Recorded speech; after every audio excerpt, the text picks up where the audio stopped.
seems like a really good fit, and they're willing to work with my school schedule, and I think it's one of those jobs that won't drain my energy so much that I can't do school and this part-time. Oh, nice. So, and they seem to care a lot about safety. They said they're going to be trans friendly, and like I'll be able to have my pronouns on my work badge. So I hope I get it. I really hope I get it. I'm sure you That's will. awesome. You're a Nice. smart, intelligent person. Also, hello, all 8 people in chat. Welcome. Oh shit. We are playing Monster Hunter Rise tonight. I'm sure my volume's a little bit low. Oh, Oh yeah, let me check. that's not good. My pop filter doesn't want to stay on, so fuck it. Who cares? Yeah, tonight we're playing some more Monster Hunter Rise. I think, remind me, Cameron, are we still doing more of the title update 3 stuff? You sound good. Yes. So Okay. tonight we can hopefully finish out the title update 3 stuff. Risen Teostra on the thumbnail is like the last thing we need, and then we're kind of done with. I mean, there's like anomalies, which we can do a couple of, but I know you're not super far into anomalies, so I don't want to worry about. Well, my anticipation is we beat Risen Teostra tonight, and then we go right back to Iceborne next time we play Monster Hunter. Yeah, that sounds good to me. Yeah. All right, it looks like so far it's you and me in the lobby. I know I kind of got to the lobby a little bit late, so I'm not sure if we're waiting on anyone else. I was hoping we might get a couple. We'll see. Okay. If it's the two of us, you want to start out brushing off some cobwebs? Sure, that sounds good to me. Let's see. What is your highest rank anomaly hunt? You want to post? Yeah, let me check. Yeah. I want to say that it is probably in the 30s. Actually, I don't remember. I haven't looked at an anomaly investigation in a while. Hello, Rosa. The Hi, hello, how are you today? Highest I have What's is that? Oh, that's old. 36. Yeah, God, I remember that. Wait, it's Remember old? freaking what movie was it? Scary Movie 3, where the Well, I guys think got like originally it the. was a Super Bowl commercial. I Yeah. know, but I'm saying that's like I think where a lot of people got really famous was that parody movie Yeah, yeah. where they all are on the, The phone scream, like, yeah, the scream killers doing it. Yeah, God. Bro, I was there for Halloween one year. Like, I had that goofy mask and everything. And I even had, like, a little, like, fake phone I carried around with me. People lost their mind. They were all like, this is amazing. Yeah, that's alright.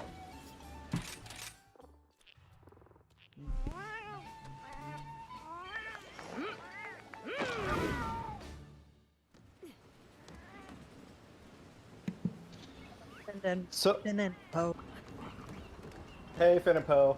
Yeah, we got people here tonight. Do we want to start with how while Tom's looking at quests, how has the week been? Osprey, you want to start us off this time?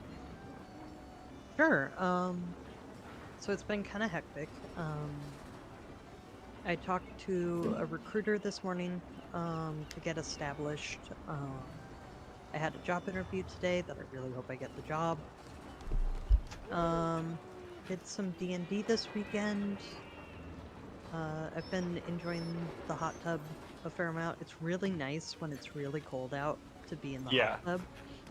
And then if you start to get a little warm, you just kind of get a little bit out of the hot tub and just enjoy the cold, and it's very, very refreshing. And I've been doing that to kind of get over the aches and pains from when I did the job trial or working interview that I ended up not getting hired for, but I got $80 for it, so. Yeah, it is nice that they paid you for your time in the working interview. Yeah, I was pretty much mopping all 4 hours. All right. I am ready whenever. Yeah, I'm waiting for the Dango animation to wrap up. I forgot to hit the skip button. And then there's a certain point in time when I guess if it's far enough into the animation, it doesn't let you skip. That always happens to me on stream. It never happens when I'm playing off stream. Oh, and if Cheryl shows up, I have a D&D story to share. Oh, nice. Oh, Involving yeah. an old vampire. Always love a Oh, good I'm D&D sure. story. I'm sure she'll be here at some point. Well, I actually have a little quick news. A little sad though, honestly, and I'm a little upset with D&D right now. It's an unconfirmed rumor. I will say that right off the bat. That's not news. But it's a pretty credible source. Well, I think it the is. issue. So one of the best things about D&D is its creativity, and it's endless, abounds of creativity. One D&D might kill homebrew. I don't see what? Why is how. that? There's a lot of articles that are saying it could be third-party homebrewing content. So, if you've ever made, Oh, do you mean the open gaming license thing? yes, they will no longer be accepting open gaming license. Oh, yeah. I mean that sucks. Well, I feel like it would be dumb for them to do that. They tried to do that back in 4th edition, and it bit them in the ass. What was the open game thing? It basically, so a certain amount of the core Dungeons and Dragons 5th edition content is available for other people to use in an adventure. So on a commercial license level. So if I wanted to make an adventure using certain D&D monsters and settings and things like that, I could still sell that adventure. That's basically what the website oh shit. Did I just disconnect? Well, that was fast. Here, I'll exit out because we just started the quest. Yeah. You're probably still in the lobby. So I'll just try and rejoin the lobby. Abandon quest. But like you can make a Dungeons and Dragons adventure either using your own monsters or using certain Dungeons and Dragons monsters like orcs and goblins and things like that. Right. And you can sell it, and that is legally okay because Wizards of the Coast has this agreement that you can agree to and do things like that. Is that like what the SRD is? Yeah, yes, that is the SRD. But it's also not just like you can also publish your own, like you can also put music, and D&D will publish it as like saying, hey, you can, and like other people can use it and buy off of it, but it's D&D inspired. It's complicated, but yes, there's a lot of avenues for other third-party people in the space to make money doing Dungeons and Dragons content, which I think is one of the biggest appeals of 5th edition. And if I could very much see the corporate leadership at Hasbro being like, well, this is stupid, we should be only publishing our own content because they didn't learn what a fuck up that was for 4th edition, and they're just trying to squeeze every penny they can out of it. Which is, a lot of people are very concerned now. But like Paz did note, that is currently an unsubstantiated rumor. I just I came across it and I was like, oh fuck. Yeah, go ahead. Speaking of news, unless there was more people wanted to say about that specific thing. Nope. No, just that it would be very stupid for them to do that. So, on a more serious note, there's 2 bits of news. One, the Department of Homeland Security has put out a thing saying that there is a high risk of terrorism targeting minority religious communities and LGBTQ people. For the religious communities, it's primarily Jewish. So they're acknowledging that domestic terrorism is a large potential threat for a number of minority groups. So that part, it's cool they're acknowledging it. The bad part is it's there for them to have to acknowledge. Because there's been a number of attacks recently.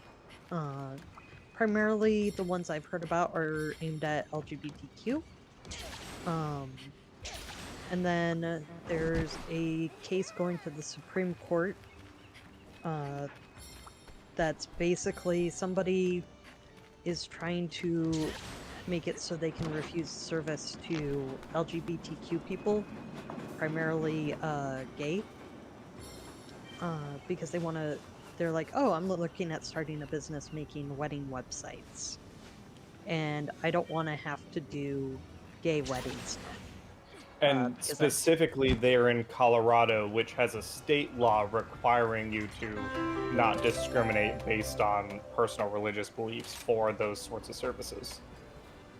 Yeah, this is the first, this morning was the first time I heard about this case, so, but with how the Supreme Court is stacked right now, there is the very real risk that they will rule in favor of Christo-fascism, and that's going to be a huge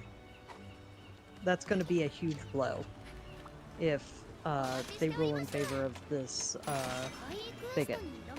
Yeah. So I'm keeping an eye on that one with a huge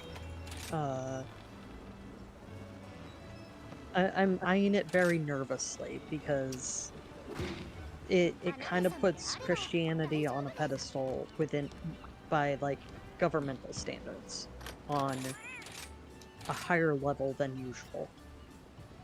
Yeah. Yeah. And to that end, oh, Tom, I just noticed you don't have the lobby ID up on the screen.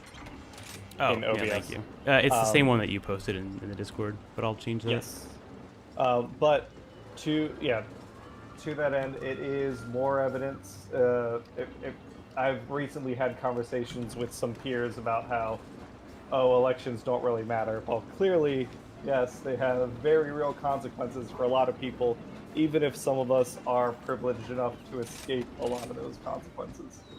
Well, and honestly, very few people are going to escape it without consequence if they're able to continue to try to force this to be a Christian nation, because that's going to mean anyone who is not Christian is going to face problems. Exactly. So, and like, I agree that voting by itself doesn't fix the problems, but it is kind of a first aid solution to kind of help slow the bleed. Yeah, to me, it's a necessary part of a larger response solution. I've heard of it as at least it's a minimum for other people, even if the issues don't affect you directly. If you care about other people, then even if you don't believe in it, at least it's something. It doesn't take a lot of effort to do. I mean, depending on your schedule and things like that, but it's like if you're there to help other people, it's like one of the small things that altogether is something more than nothing. Yeah, I mean, there is voter suppression issues going on in state. Yeah, I was gonna say that's the other one. All right, do you want to go straight for Arzuros, or do you want to go kill something else? I'm gonna get birds because this is level 33. I'm not sure. I don't remember if that's. Maybe it's the quests that are like the really like long ones because they have so much health. But I'm gonna get some birds and then we can kill something else if you want. Birds. Well, so it's up to you in terms of. Oh fuck me! Are you serious? Might not be the night. Oh, hey, Boom Headshot. Alright, if I... Yes, hello to everyone in the chat. Return from quest with everything you obtained from the quest or abandon quest. I'm gonna abandon quest and try and hop back in. Yeah, hi Boom Headshot. Hey, MHR man. You wanna join up and hunt with us? Because I'm having lobby issues. You can see the lobby, YBGSVL. Come give Tom some help. I don't know why this is happening. We were hunting great for a couple nights, and then every now and then it feels like my internet just wants to crap out. I was gonna say, is it you and me that our internets don't like each other? But we hunted together last week, and we were fine. That's true. Yeah, it seems to be like an interstitial thing. MHR Man, we are on Switch. Yes, we are on Switch. Although we do hunt on PC for World, and we Yes. do have Rise players on PC in our Discord, which I'll put in the chat. But we do have people that play basically all of the most recent Monster Hunter games on all the platforms. And I guess Let's to that end, so if MHR Man, because you're new, you're my excuse to talk about stuff. We are Arbitrary Hero. We're a group of friends. We mostly live stream and do stuff. Normally, they go better than how they're going tonight.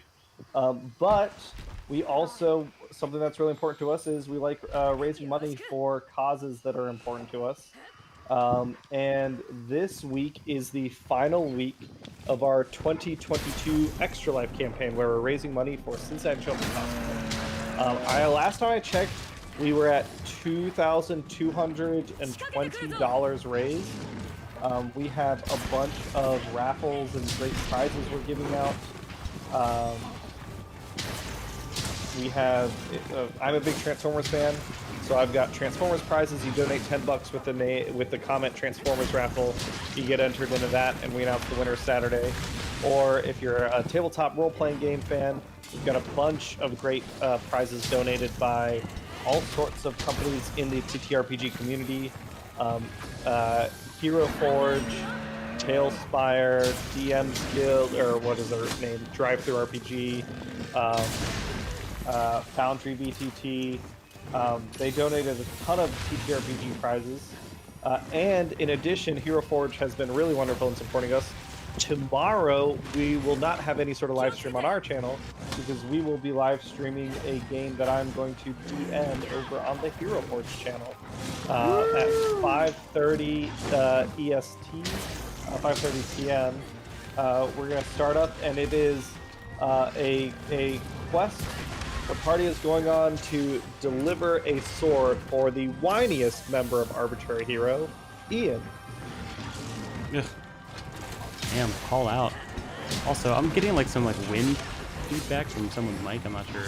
That might be me. I have my fan on. Sorry. Oh, you're good. I think it's pointed at the mic. It's real soft, but it was enough that I thought someone was going through a tunnel. Yeah, maybe just lower the sensitivity a bit. I just turn on the fan. But yeah, other than that, let's see, week stuff. What else happened? Oh, Nate is in town. Not for a great reason, but in town, he's been spending some time with family and all that stuff. And it's been nice. We hung out over the weekend. Tom, you played Paper Magic for the first time in a while. Is that true? Yeah, first time in a decade or so. I started playing Arena about a few weeks ago, and so a friend of ours wanted to get together to play some in-person Magic the Gathering. So we got to do that on Saturday? I think it was Saturday. Who knows? Every weekday is the same at this point. Oh my god, am I gonna crap out already? I'm just at the item box. Oh, speaking of D&D, I'm actually trying my hand at writing an adventure. I don't want to run it per se because I find I don't really actually enjoy running games so much. Like, I have a couple things to wrap up as far as running games, but I think I prefer writing adventures to running adventures. That's interesting. I have thoughts on that, but continue. I get the crap out! Fuck! Sorry, it's not you. It's the internet. So, Mop. I think part of it is I don't like having to improvise big things. I just feel a lot of pressure while doing it. Writing, I can kind of take my time, sort things out, and make it all make sense because I can revision it. I feel like we actually have a real problem in the tabletop community and D&D community where we have a lot of adventure writers who aren't running games. so they write adventures that are very not good to run because. Oh, go ahead.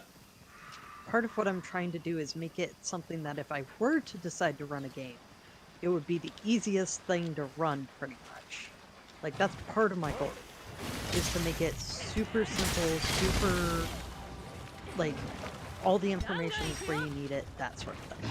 Because I have run some games, so I at least know what someone like me would find very useful and helpful as far as like layout and information and stuff. Because one of the frustrations I had with Escape from Eltergard is it was horribly like formatted and written. So I was like, well, I feel like I could do better. Alright, I might hop off the internet for a second as I'm gonna try and like fuck around with my router settings. I'm sorry, Tom. You're in this one alone. Come. I'm gonna post on the Discord. Someone come help Tom. I mean, for like solo, he's not so bad because his health is scaled down. I'm just making dumb mistakes. I've been on Elden Ring brain for a bit. Have you beaten Elden Ring yet or no? No, after my last stream, I got to the crumbling farm Azula place, and I haven't been back since. So Nate did stream, I think, last week or a week ago. So my plan is to get back into it. I've been bogged down by Magic, and then a friend of mine wants me to play the new Warhammer Left 4 Dead, not mashup, but Left 4 Dead inspired game. So I was in the middle of playing that earlier in the week. But my plan is to beat it. I want to beat it by the end of the year, so I can say that I finished a Souls game in less than a year, especially a new one. So that's my current plan. Once all the big live streams are done, I'm gonna finish that up, and then maybe get time for some other games that came out this year for once.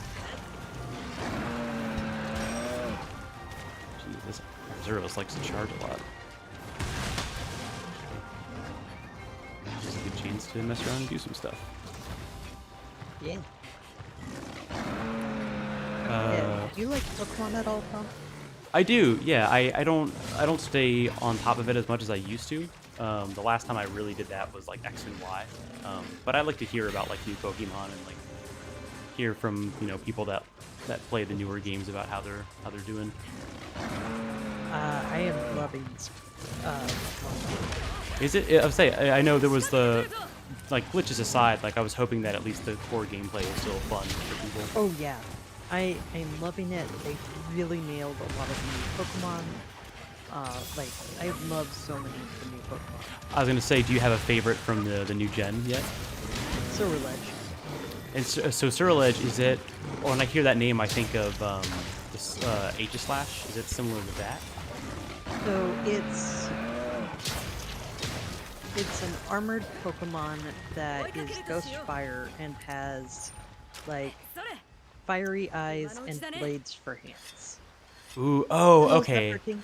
Hey, Zephyr. Yeah, okay, this sounds familiar. Ceruledge is the, and it's basically a playoff of Cerulean Edge. Yeah. I think that's where they got the name because it's kind of purpley. And then Armarouge is the counterpart that you can evolve Charcadet into in Scarlet. Ceruledge is restricted, the item you get is restricted to Violet. So, interesting. That Pokemon has been a big part of my team since early. What is yours? Is Ghost what? Ghost Fire. Are you Ghost Fire? Yeah, see, so Armarouge is Fire Psychic in my version, which is Fire. Personally, I did not need one because I already had a Fire type on my team. But there's a lot of really cool new Pokemon. Mankey Primate finally got a third evolution, which is fun. Oh, I love him. Oh, right, yeah. Annihilate, he is Ghost Fighting, which is really fun. And Pokemon, I don't know if you participated in that, I can't remember what you said, but they just had their first Terror Raid event, which is their new kind of battle format, where they had a pretty difficult Charizard that you had to take down, Ancient Cat. You can only capture one, which is kind of disappointing, but yeah, for the weekend, just about 3 days or so, Yeah, you could potentially capture a level 100 Dragon Terra type Charizard that has max stats, so all his stats are perfect IV. It's pretty much the best Pokemon Charizard you can get outside of making it 100% competitive. I turned it down a little bit, Ratha, so let me know if that's still too loud. So one thing I want to say about the Charizard. So technically it's the second raid event, but the other one wasn't 7-star. They did have an EV event. Yeah, well, yes. Yes, thank you, Aksa. It was, yes, the first ever 7-star event, because usually you can only go up to 6 stars is your Terra event, and this was 7. So it was, I personally didn't have a hard time, but that's because I got very fortunate and had a kind of good, I found a pretty decent Pokemon for that type. And I don't even think I fainted once during the event, and I know from people in the Pokemon chat, and specifically the Discord, were losing their minds. It was, oh boy, it was toxic as I've ever seen Pokemon. Yeah. And Hey Zephyr King, how's it going? Pokemon Zephyr fans King. hate Pokemon the most. Sorry. Yeah, well, yeah. Zephyr King, if you are able to join the hunt, because I'm having connection issues. I'm trying to help Tom, but I'm being a bad hunter right now. I have a slightly unpopular opinion about Charizard. It's not an unpopular opinion. If you don't like Charizard, that is not the unpopular opinion. Like, that's separate.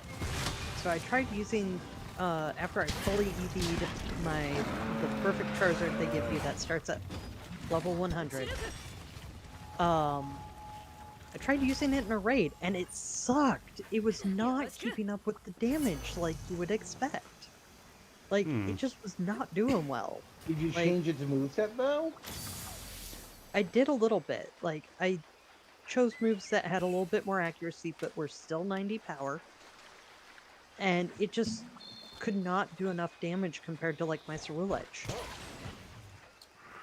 So my Ceruledge is my fire one. So, essentially, the biggest thing is that this is a gift from Game Freak, essentially. So, like, if you can catch it, it's a gift. And it's not really meant for competitive. It's meant for, hey, I did this, it's mine. Now you stay in the box forever, and you're pretty much a trophy. I would not say it's a competitively viable Charizard, at least with its current moveset. Some moves are good, but I would not personally have a Charizard with a Dragon Terra type. I'm actually raising a Charizard to have a Flying Terra type, because that's actually, I think, in my opinion, better, because people wouldn't expect that. They're expecting Dragon or Fire Terra type, not Flying Terra type. And having a Charizard that is part flying is very useful. But I don't think Pokemon is going to be giving us competitively viable Pokemon. They're not that nice. I mean, this was for, like, raids, rather than direct competitive. Hey, Cheryl, how's it going? At least in my opinion, I don't even know if it's that simple. Yeah, like, everybody makes such a big deal about Charizard. Finn and Post says, could we turn the game volume down a bit more? Really? Oh, geez. I didn't even change the volume at all. Alright, how's that? Let me know, chat. I just turned it down a couple more points. But yeah, I mean, I don't know. Like I said, I mean, the Charizard that is in the raid is boosted, has its power boosted with the Terra type and everything. So I think the reason it feels strong is because it's built to be made strong. But once you catch it, you realize, oh, this thing's not wasn't that great. It's something that's strong as a raid boss versus on a competitive team.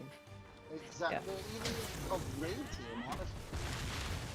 You know, you had a lot of people like literally breeding the perfect Pokemon for these raids.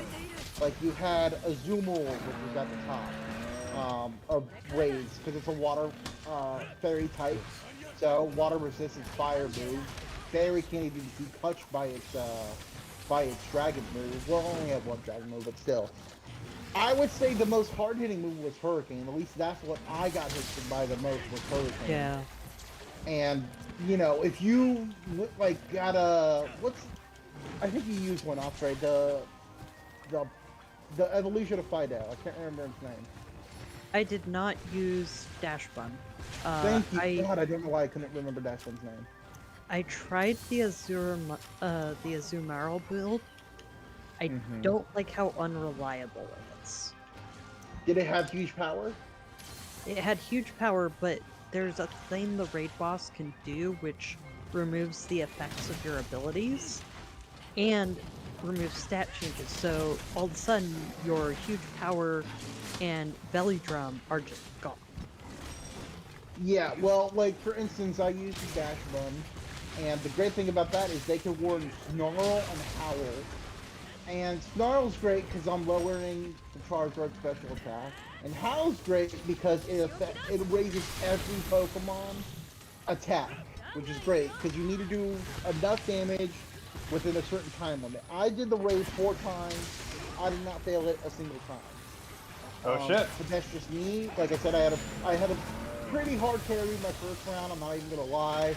I think I even posted it in our Pokemon Discord about I was hard carried essentially, but it felt good. I enjoyed the event. It is coming back, correct? Yeah. So part of why I was able to get through it, I wasn't able to be online because my Nintendo online subscription ran out. But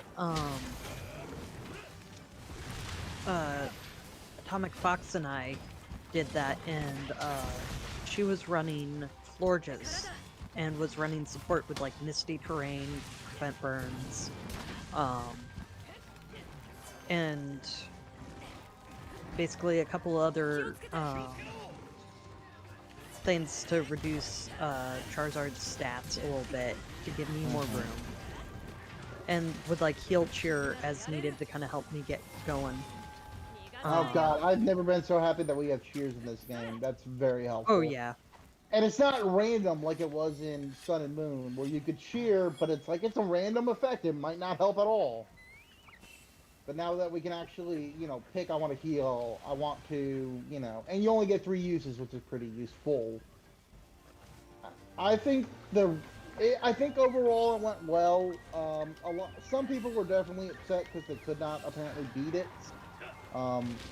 or they didn't really have time to like prepare a Pokemon for it. Which I'm like, I don't know about that. I mean, I know a lot of people that did not have time and just was like, literally asked someone like, hey, can I borrow this and get it right back just so I can catch this thing? People are like, yeah, if you have every intent to return it, yeah, absolutely. Like, a lot of people would be like, okay, put your... Because at this point in the game, you would have beaten the game. Some people were saying, well, put a Master Ball on a Pokemon and send it over to me, so I know you'll send my Pokemon back. Shit. So, I mean, I think people had a fun time. Did you have a fun time, Alfred? Yeah, I had fun. The main reason I was kind of like, wow, this Charizard sucks more than I thought it would, was because nice.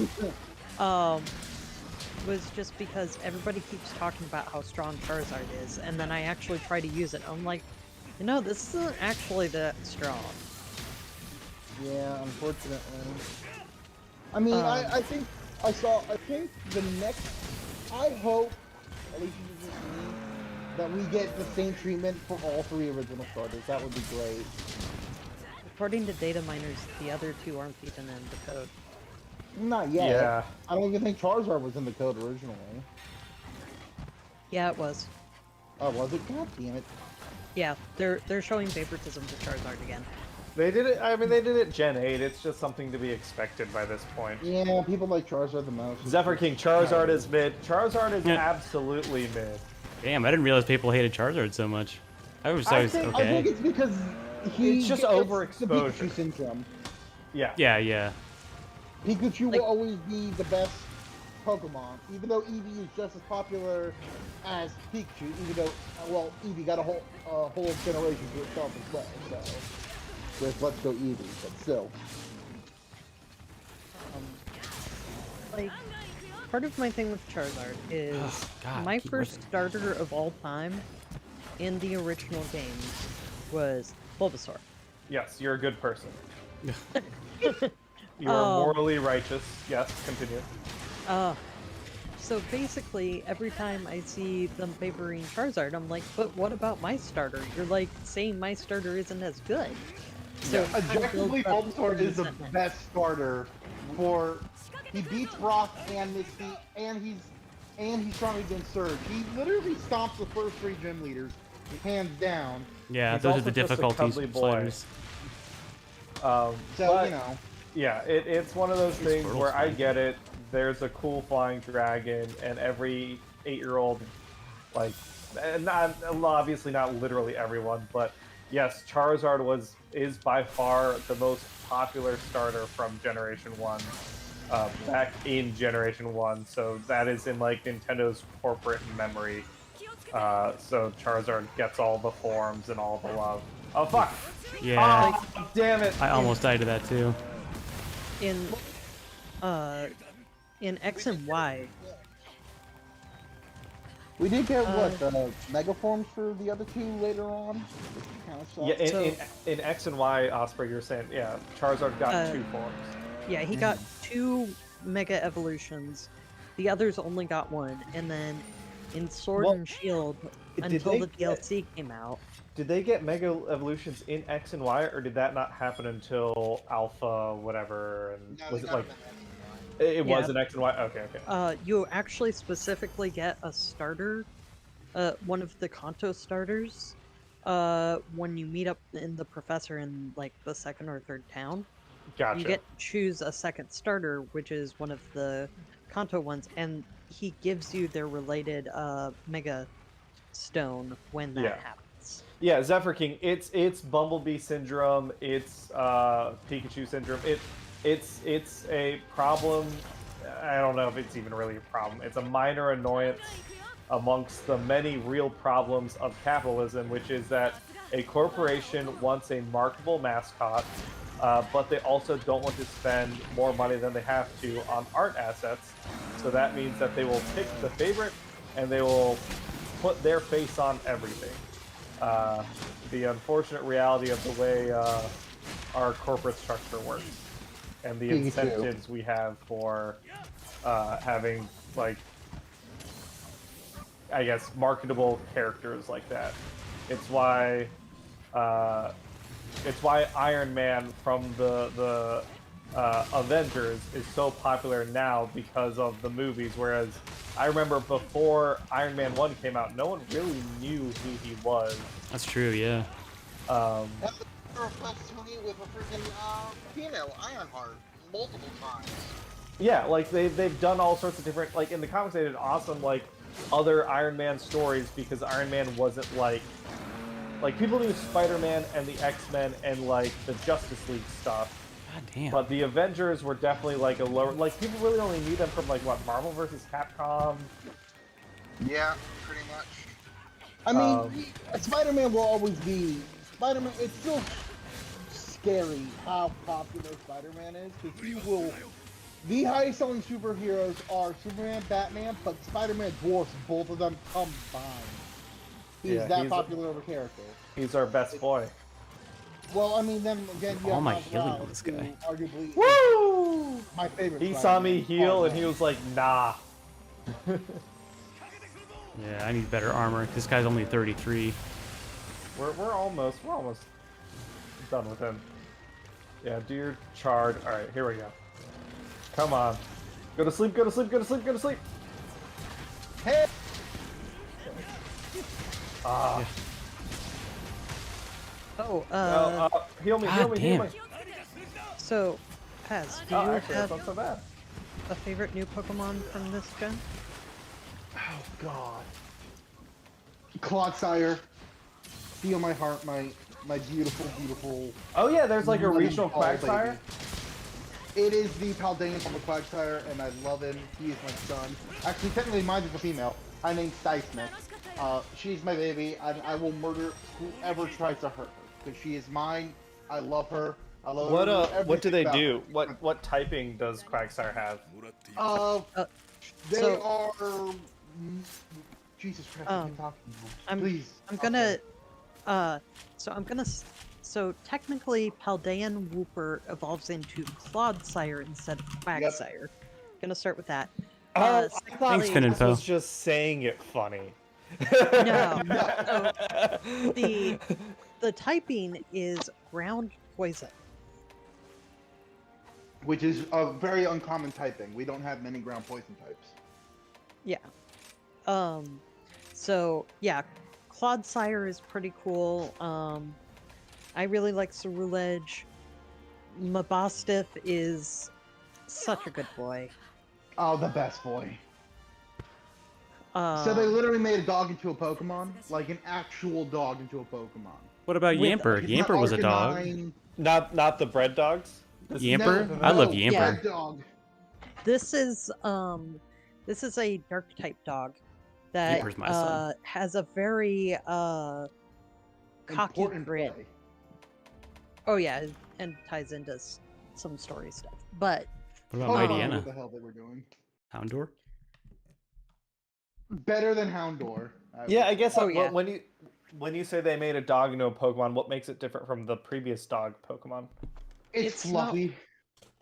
Stoutland? I'm trying to think of all the dog Pokemon Yeah, now. but Stoutland, yes, but like, Growlithe.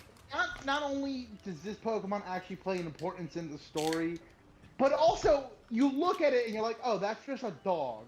Oh, like literally, like it's a dog, but not like with the special power. It's just like this is dog. It just looks like a dog. Like Stoutland, I'm like, oh, it's I love really that. fuzzy, and like I'm like, I can see Herdier. You can kind of see them as Pokemon. Yeah, like This P-Dove. is Yeah. straight a dog. They took a Mastiff. It's even in the name. They literally took a Mastiff, made it furry, and gave it a dark type and said, done. Yeah, nice. It's Honestly- amazing, and yes, Mastiff is amazing. I think the theme they were going with is Mafia Boss Mastiff. Yeah. Damn, Alright, Ratha's it not looks happy with like- the Pokemon talk. It looked well. She was shit talking it earlier. She was like, "What was it? Maybe it was someone else. Someone in chat was like, Pokemon sucks. Digimon. Oh no, it was Rathalos. Pokemon sucks. Digimon is where it's at. I see that comment, girl. To be fair, I had those arguments when I was in kindergarten, because when you were a Listen to kid, this it was like extra you can't shade like though. both. Right below that. Okay, never mind. But that's I just can because talk I both like sides. good games. I see you, Rathalos. Yeah. Hey, look, oh. Digimon Cyber Sleuth is a banger of a game. I've never played a Digimon game because You'll I, get absorbed into it. I had 120 hours, I didn't even beat the story. our friend Tom, our friend Lauren is super into Digimon. She's talks to me a lot, and I try to get her to explain to me, like how Digivolution works. And she apparently it's different in every game, has different rules, and that to me Separate game. makes my skin crawl. That's good. Speaking of Gundams, I've been trying to shiny hunt Pokemon, and I've been mostly successful so far. Oh. Yeah, I heard there's a bunch of like Paradox. new shinies. Yeah. The Paradox Pokemon. Oh, Cheryl's here. I can talk about the D&D thing. Yes, but first we're going to talk about Gundam because we didn't talk about Gundam last time. Yeah, Gundam. Tom, you did not watch episode 8 last time, so we couldn't talk about it. But now you've watched episode 8 and 9. Yes. Okay, the floor is yours to start out with. Yeah, so from what I can remember I watched 8 and 9 back to back. 8, I don't remember exactly what happens in 8. I think it's when they make the company and they start putting together a Gundam. They're recruiting people Yes. to members of Earth. I like that. I think it's really interesting. Like, it's a token gesture for explaining, like, there's the moment where, like, they're trying to decide, like, are we going to sell Gundams as weapons or are we going to sell them for, do something else? And there's the moment where they're like, well, the president should decide. And she's like, sure, fuck it, we'll sell them as weapons. And then she realizes, oh, my workers are, my workers are my constituents, so I should pay attention to them. And it was like, are you reading into this, bigger companies? Not that you're actually going to do this, but it was kind of a cool moment of like, yeah, this is the token, like, kids playing adults as the company, and I thought that was kind of cool. Yes, more idealistic, more than medical adults. Yes. Would be. I like the medical theme. That's really cool because Gundam does try to have like its salve for the war thing, and I think that the medical technology is really cool and very good representation for people with disabilities of all kinds. Yeah. The Cheryl, fight in I'm a streamer of the people, Cheryl. Sorry, Rathlorosa asked first. That's the reason we're talking about Gundam. the fight in 9 fucking whips. I totally like. Not to say that like everything in these fights is like a something you can predict. It totally is, and I love it because it's so fucking good because it still gets me every time. But oh man, that last shot at the very last part of the fight, I was like, of course that would happen, and it's the best fucking way that could have ended. It also So good. like, it's not that it was predictable, but it was well like foreshadowed because like Yes. during that fight happened, he Pretty Boy hits Chi-Chi's suit, and I was like, I don't think I saw her antenna break off. Yeah. and then when he gets fucking one shot in the head, I was like, oh yeah, he fucking forgot about her. There's a radio message where someone talks to one of the other pilots. They're like, hey, are you still like awake or whatever? Get over here. We're gonna fucking scrungle together our 3 robots and make a sniper. Let's go do this. Yeah. That was so good. Gundam weaponry's a thing now. Also, we got a lot of new models in. Well, the main, I guess, antagonist model this time was the whatever Shadiq has. Mikalis, yeah. But not even the Mikalis. The other girls on his team. All of their Gundams look cool as hell. Like I want them all. They're so good. The one, those are mobile suit. Like those are not Gundams. I think. Well, Those are right. But for mobile suits though, their loadout was different for each machine, which I like because it makes mobile suits actually be like versatile and not just like all GMs are the same. Yes. I just like to see that represented. But also there was one of the girls has a mobile suit that's like its feet are like bird claws, and it like grappled on and did a flip off of another Gundam, which I was like, that's cool as hell. It kind of has what is it called? When the thing that monkeys have for feet, where they can manipulate their feet, something just like hands. dexterous or something with like toes. What? There's a word for being able to use feet as hands. I don't remember what it is. Trippers. But it was a great pair of episodes. So we didn't talk about last time. Episode 8 by itself, I was kind of a little like, I felt like maybe the show was losing its way. But now knowing like what it led to in episode 9, I was like, oh yeah, it's a 2-parter and it fucking kicks ass. Well, when you say like lose its way, is it because of like it doing the like company work stuff, or like what was the part that it just felt lose its way, not in terms of like literally like it was losing to me. I felt like the show was losing focus because I was like, okay, so first we're talking about like the ethics of like mobile weapons platform development and medical technology. Okay, now we're talking about school and marriage stuff. Okay, now we're talking about forming a startup. Like, okay, but like what's the point? And then episode 9 kind of felt like it like brought the threads together, where it's like, well, the school sets up the rules for engagement, and the through line of this is going to be they're going to develop this company under a lot of duress and external pressure based on the events that happened with her father and like her family. And this is like what her mom was talking about in terms of revenge. Like, okay, her mom spent the past like 14 years working on the counter antidote technology so that she can like fuck around with permit scores as much as she wants without worrying about episode 9 felt like it pulled very separate ideas together in a way that I'm not saying like I liked everything that I've seen so far, but maybe I was losing a little bit of confidence by like episode 8.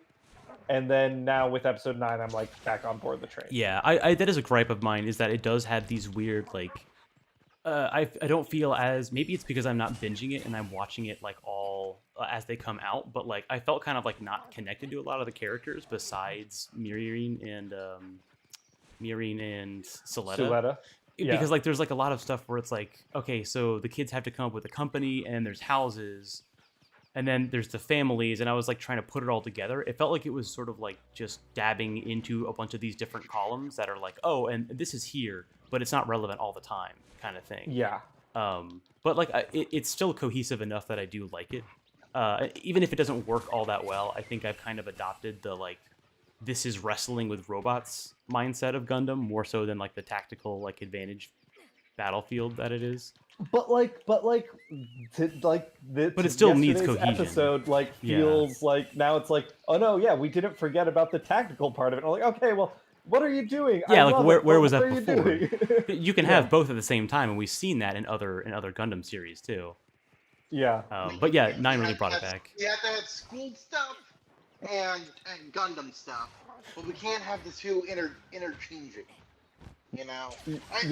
I think now with the startup, it's going to be more.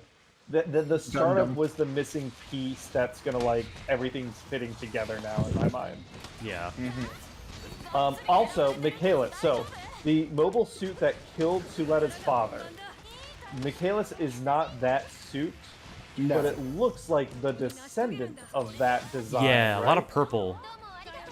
And the I've technology, the anti-Gundam technology, like this displayed, and we call them his girls because the archetype character that was the bad guy for today is a pretty boy with an army of bandits. There was kind of a harem yeah, so that was another thing I want to talk about was what the hell is going on with shitty Grassley? Yeah, are they his brides? I don't think so. I think they're just girls that work for the family, and they're also all. There was a thing at the end where they were trying to he was trying to win over our girl and to make her his bride. And they Is that do. what the other girls are? They do mention early on in the series that he's kind of a player. It's like a side comment that they make. Yeah. And I was like, okay, sure, but he doesn't really seem like it. But yeah, I think he likes Mirin, and he didn't have the courage to be open about it. And now she's with Suletta. I think that's all what his that line ending was. comment is too. I don't think it was anything about him trying to build a harem. I think it's just, oh, I should have asked you out. Yeah. While I could. And she's like, well, you didn't.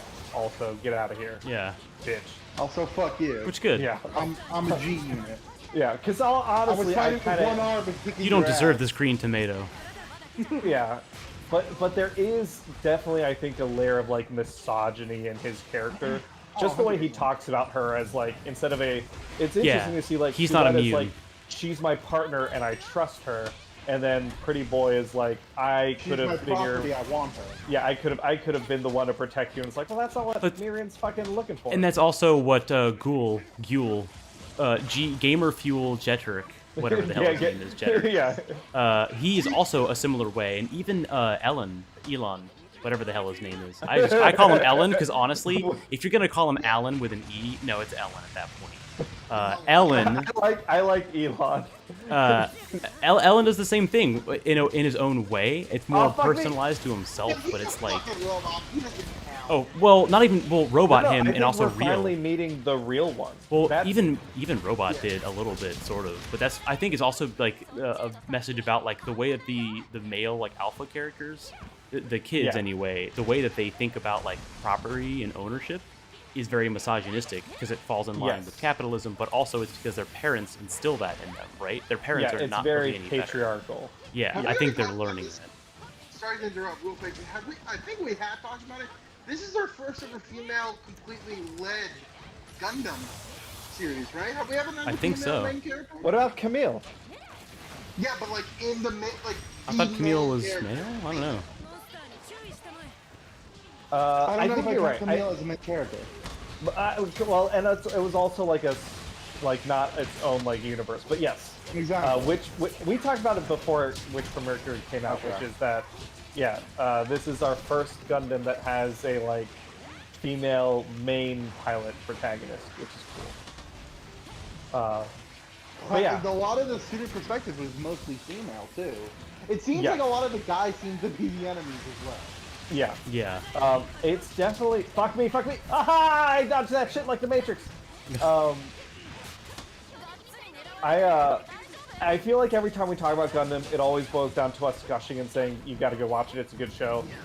Witch for Mercury is still good. 9 episodes in, I have a ton of confidence. It's awesome. Go check it out. All right, Cheryl, Osprey, Cameron. Din time. Oh, I thought we were just naming each other. Okay. Dinned.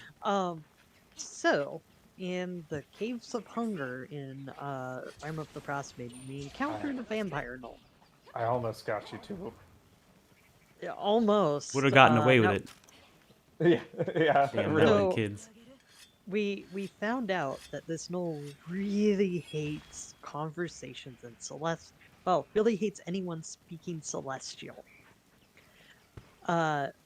Atomic Fox's character Winifred, who is a Celestial warlock, and my character Vire are the two people in the party who are fluent in Celestial.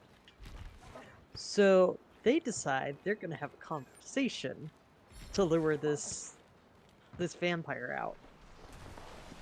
And it was a very intense fight, especially since shadows were showing up and people were going down. Yeah, well, I feel like you missed a key part, which is the party. You cleared a room of shadows, and you investigated, and I told you all that the shadows haven't been, or want to be put to rest, and there was this mass grave over on the side, and you were like, we'll save that note for later. And then you're like, let's go have an ambush for the vampire in the shadow room. and then the shadow showed back up. Yeah, to be fair, it was like 8 a.m. for me. And I hadn't gotten a lot of sleep the night before. So the grave thing kind of went over my head. Oh, fuck. That was me mid-combo. Oh. That's my bad. So, Still got hit. but anyways. So we're dealing with these wraiths, and the vampire shows up, and we start kind of trash talking this gnoll in Celestial to kind of lead him around by the nose, so to speak. And then at a certain point, I end up going. First off, because of the strength drain that was going on, we all like chug.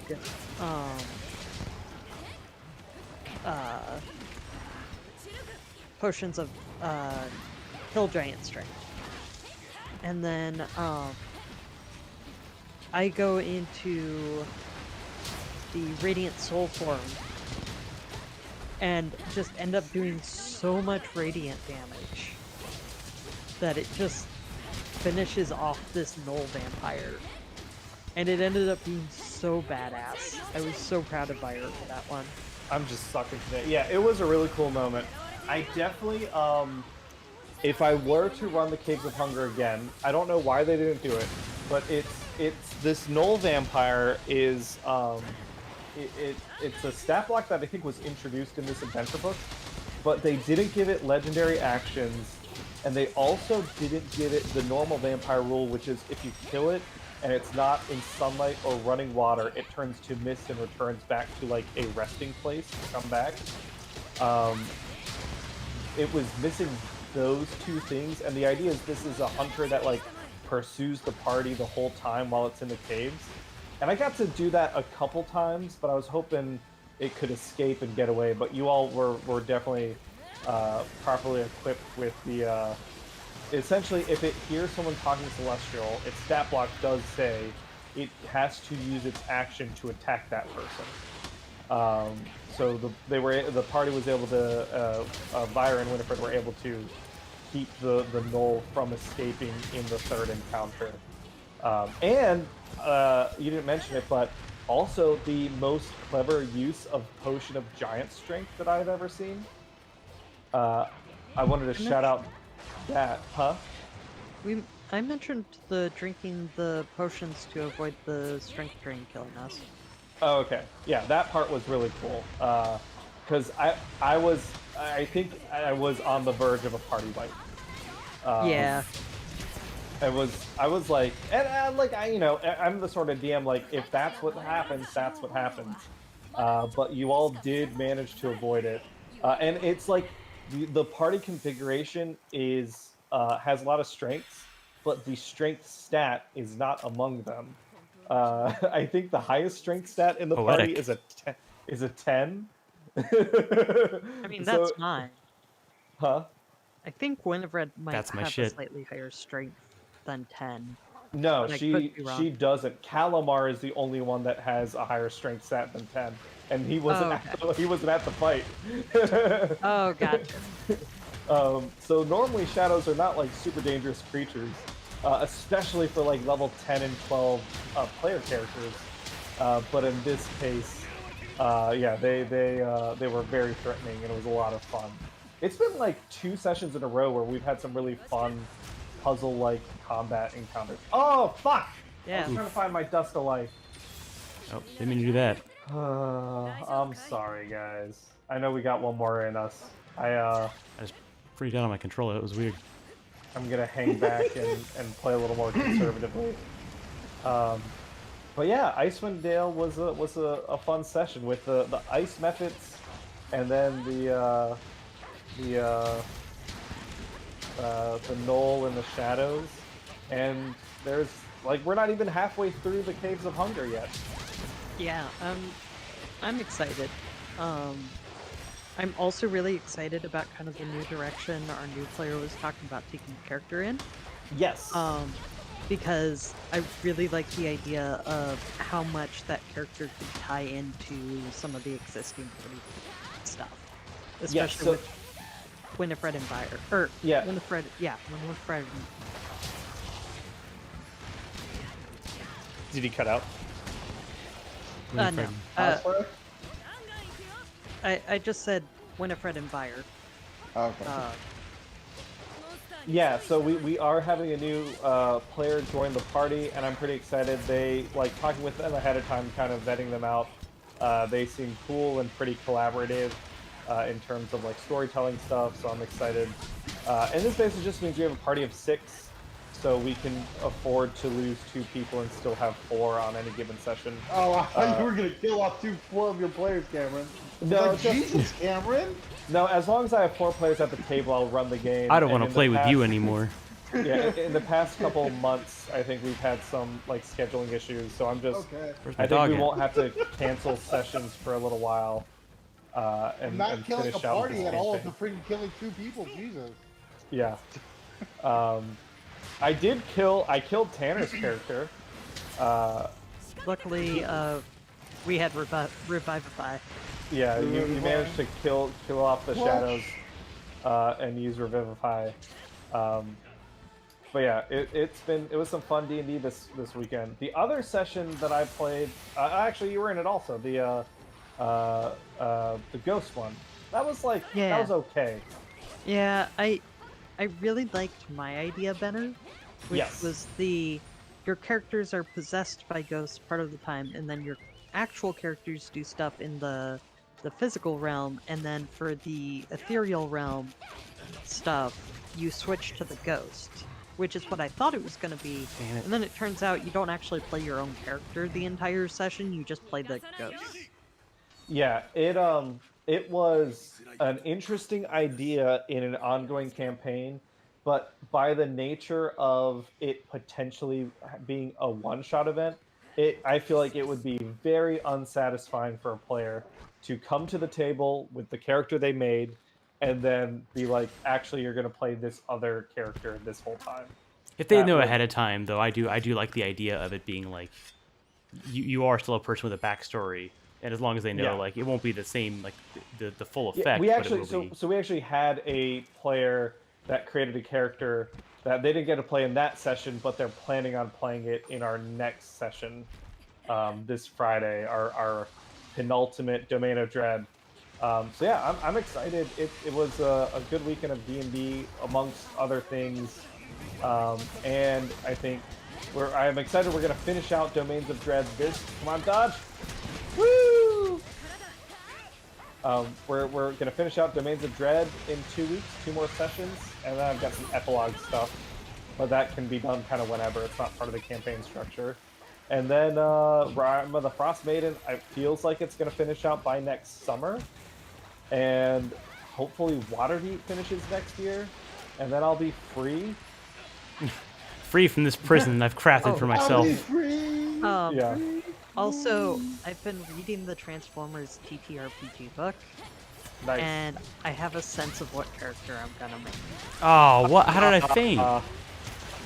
What? Oh, I got trapped between the pillar and did some big explosion. Tough one. Ouch. That's my bad. All right. We were doing pretty good for a while, though. Yeah, I haven't actually read any of the Transformers CTRPG rulebook yet. So, it looks like I'll be able to play a character that was originally like security or patrol, and then is a seeker build, like physically transforms into a seeker, which is the Jets. And then the specialty I'm gonna pick is Oh shit, probably Nate's Gunner. here. Oh, Hey, he is. Nate. Oh, hi Nate. So, Maybe he's not in chat, but he's playing with us. Ah, All right, one more time while you're talking, we're gonna do Teostra again. I mean, I'm gonna eat real quick for it. my housemate is very excited about Transformers TTRPG.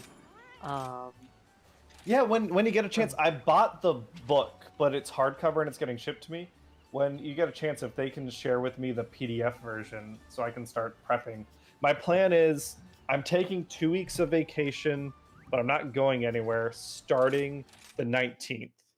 So my plan is I'm going to run another 2 Cyberverse or Cyberpunk sessions and 2 Transformers sessions over those 2 weeks. Each one will be a session 0 character creation thing, and then the other one will be like some sort of 4-hour-ish adventure. Cyberpunk. Yeah. I'll see if I can share it with you. Because it's not my PDF. Yeah, that's what I meant. Don't like. Yeah, so yeah, I've been kind of reading through it. I kind of have a sense of the kind of character I'm gonna build. They have some hilarious shit in there. I will say that. They have some hilarious stuff. They talk about some of the canon Transformers. I think the introductory adventure is titled Starscream something. So I think your antagonist is going to be Starscream in the No, he's intro the adventure. protagonist. He's our buddy. He'd never betray us. Unless you convince him He to join loves the other side. everyone. Yeah. President Starscream. He saved the day.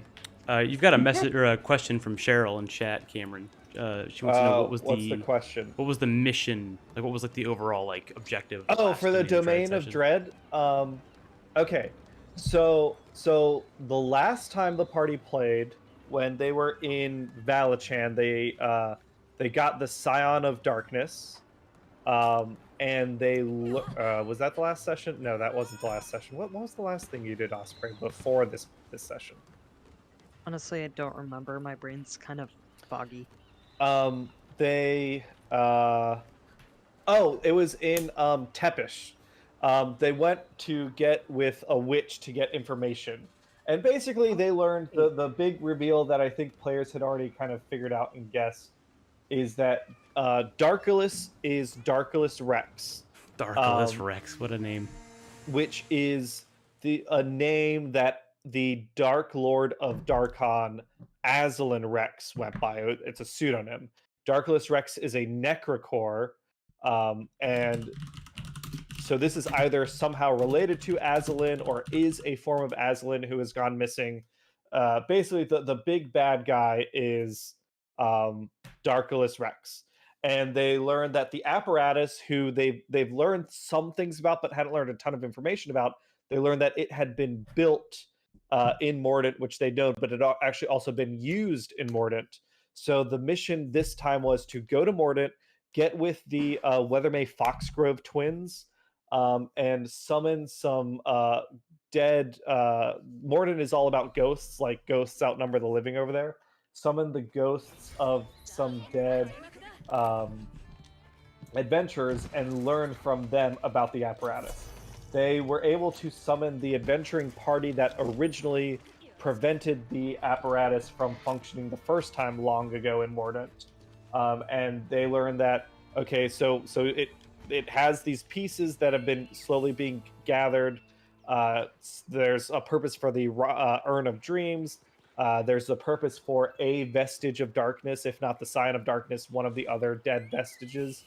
And there's the Rod of Rastanon and the Rod of Hutris, the party has the Rod of Rastin. On this mission, they learned that, oh, we can go get one of the rods of Hutris from the current Dark Lord of Mordant, Lord Godefroy. And going and visiting him, they along the way, and this is another complaint I have, it felt like there wasn't a lot to the adventure. Along the way, the spirits had opportunities to resolve some personal, like, unresolved issues, so that once they get the Rod of Hutris, their time can be done and they can rest peacefully. But they go meet with Lord Goderoy. Yeah. Well, look, the ocean. I'm gonna step in it. Cool, my business is done. Yes, that's like, I put on the DM's Guild, I put some like feedback about it, which is like, the unresolved issues should be directly in conflict with you getting the rod, so the players have to make some sort of choice. Yeah, like it should be. I agree. It should be like, if I want to pursue this unresolved issue, I can, but that will make the rest of the mission harder for me. That sort of thing would have been more interesting. But so they go talk to Lord Godefroy, and they, like, in seeing their ghosts, because he's dead also, he remembers about, he's actually the person who activated the apparatus the first time. And it turns out, so a long time ago, he murdered his wife and daughter, and they haunted him after that, like, for a really long time. And he was trying to develop the apparatus. He killed himself to escape their haunting, but that didn't work. They just, like, fucked with him while he was a ghost. He started haunting an alchemist named Rastinon, and convinced him to build the apparatus and operate it. The adventurers were there to stop Rastinon from operating the apparatus the first time. It would have destroyed the plane that they were on. They weren't able to fully stop it. It still killed everyone in the city of Mordantshire, Mordantville, whatever it's called. Mordantsburg, New Mordantsburg. I think the region was called Mordantshire, but the city itself was called Mordant. Yeah. Or wait, no, that was the other way around. Yeah, the domain is Mordant. But anyway, it killed everyone in the city and the surrounding area. Not everyone on the planet, though. And then it got sucked into the domains, and Godefroy was set up as the Dark Lord there. So that's like what they learned, and they got the Rod of Hutris. And then on the way back, they were using Mage Hand to carry the Rod of Hutris because they're ghosts and they can't actually, like, hold it up, which was fun. They got waylaid by the priest the Weathermay Foxgrove twins used to summon them. That priest got possessed by Darkless Rex. So you had a party. This was the best part of the adventure to me. You had a party of player character undead characters, ghosts, who then had to fight a cleric. Oof. And the cleric has, like, turn undead and is doing fucking radiant damage and just fucking wrecking shit, and it was awesome. That was the best part of the adventure. Everything else I think you could rework to be much more fun and better. But yeah, that was the mission. So now the party has the Rod of Hutris. They have learned about the apparatus the first time around. The next mission is to, now that they're in Darkon, the next two adventures are just in Darkon. The first one is to go learn about Azlan Rex and what's going on there. And then the next one will be stopping Darkulus from activating the apparatus. And then we're done with the Domains of Dread, and that is a campaign I have finished. Yay! Woo! I'm gonna be playing Owen for the rest of the main campaign. Which is funny, because he was your backup character originally. Yeah, yeah, that was because you had been like, oh, be sure to have a backup character. And then I ended up really liking this backup character. And since it's really tied to Darkon, yeah, which is where he's from, I was like, okay, this feels like it would be awkward to not bring him. Yeah. And I'm gonna have... Fuck me! He sniped me! I was hiding behind the anthill! Oh, I did as much defense and healing as I could. You're real good. Alright. I'm gonna... Deep breath, Cameron. Yeah. Oh, jeez. I'm gonna go back to Great Sword. Switch Axe is fun, but I'm not very good at it. So here's something interesting that I will be doing, hopefully sometime soon. Kids on Broomstick. I like it. I hate the freaking character creation sheet though. The what? So Kids on Broomstick has like all the. Oh, did you get the rule book? No, it's still on its way, but I'm looking at the character customization sheet and I fucking hate it. The Like bane the of layout? most small TTRPGs, yeah. Yeah, it's pretty ass. The main issue is it just doesn't work. So I need to find a raw format of it. And so you have your stats like in a normal thing, but I hate all their stats.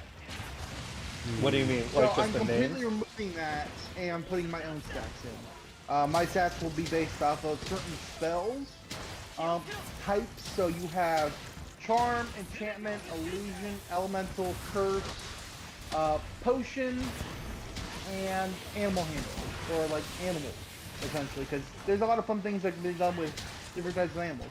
And What are the go to give people context? What are the default? Okay, stats? so Kids on Broomsticks is a offshoot of Kids on Bicycle, which is an offshoot of D&D.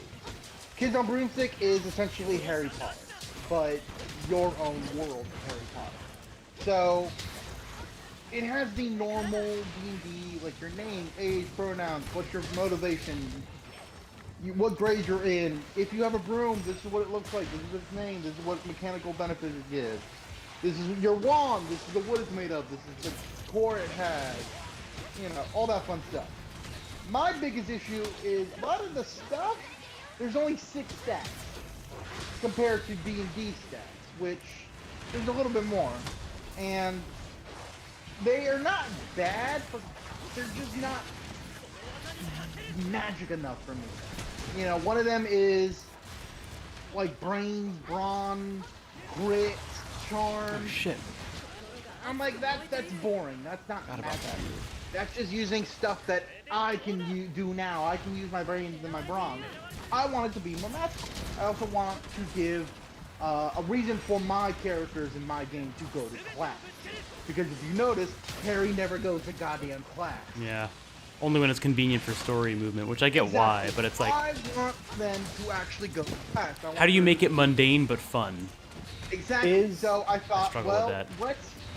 let's say you really want to be good at charm spells.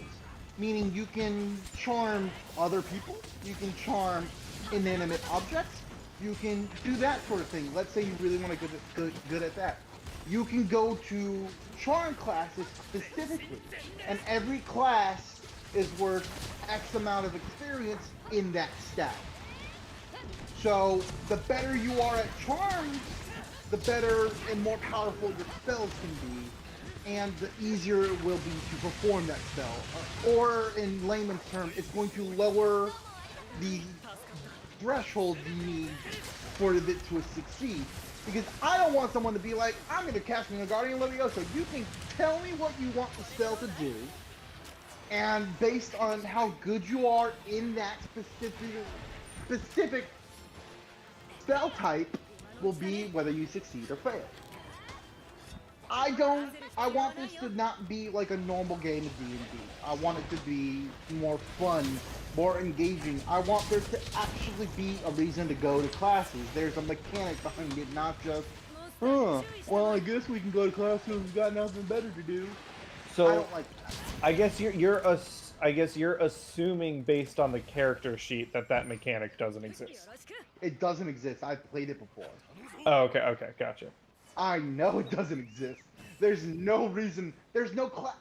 Like, you'll see a professor, but it's like the professor might be evil. I'm like, that's boring.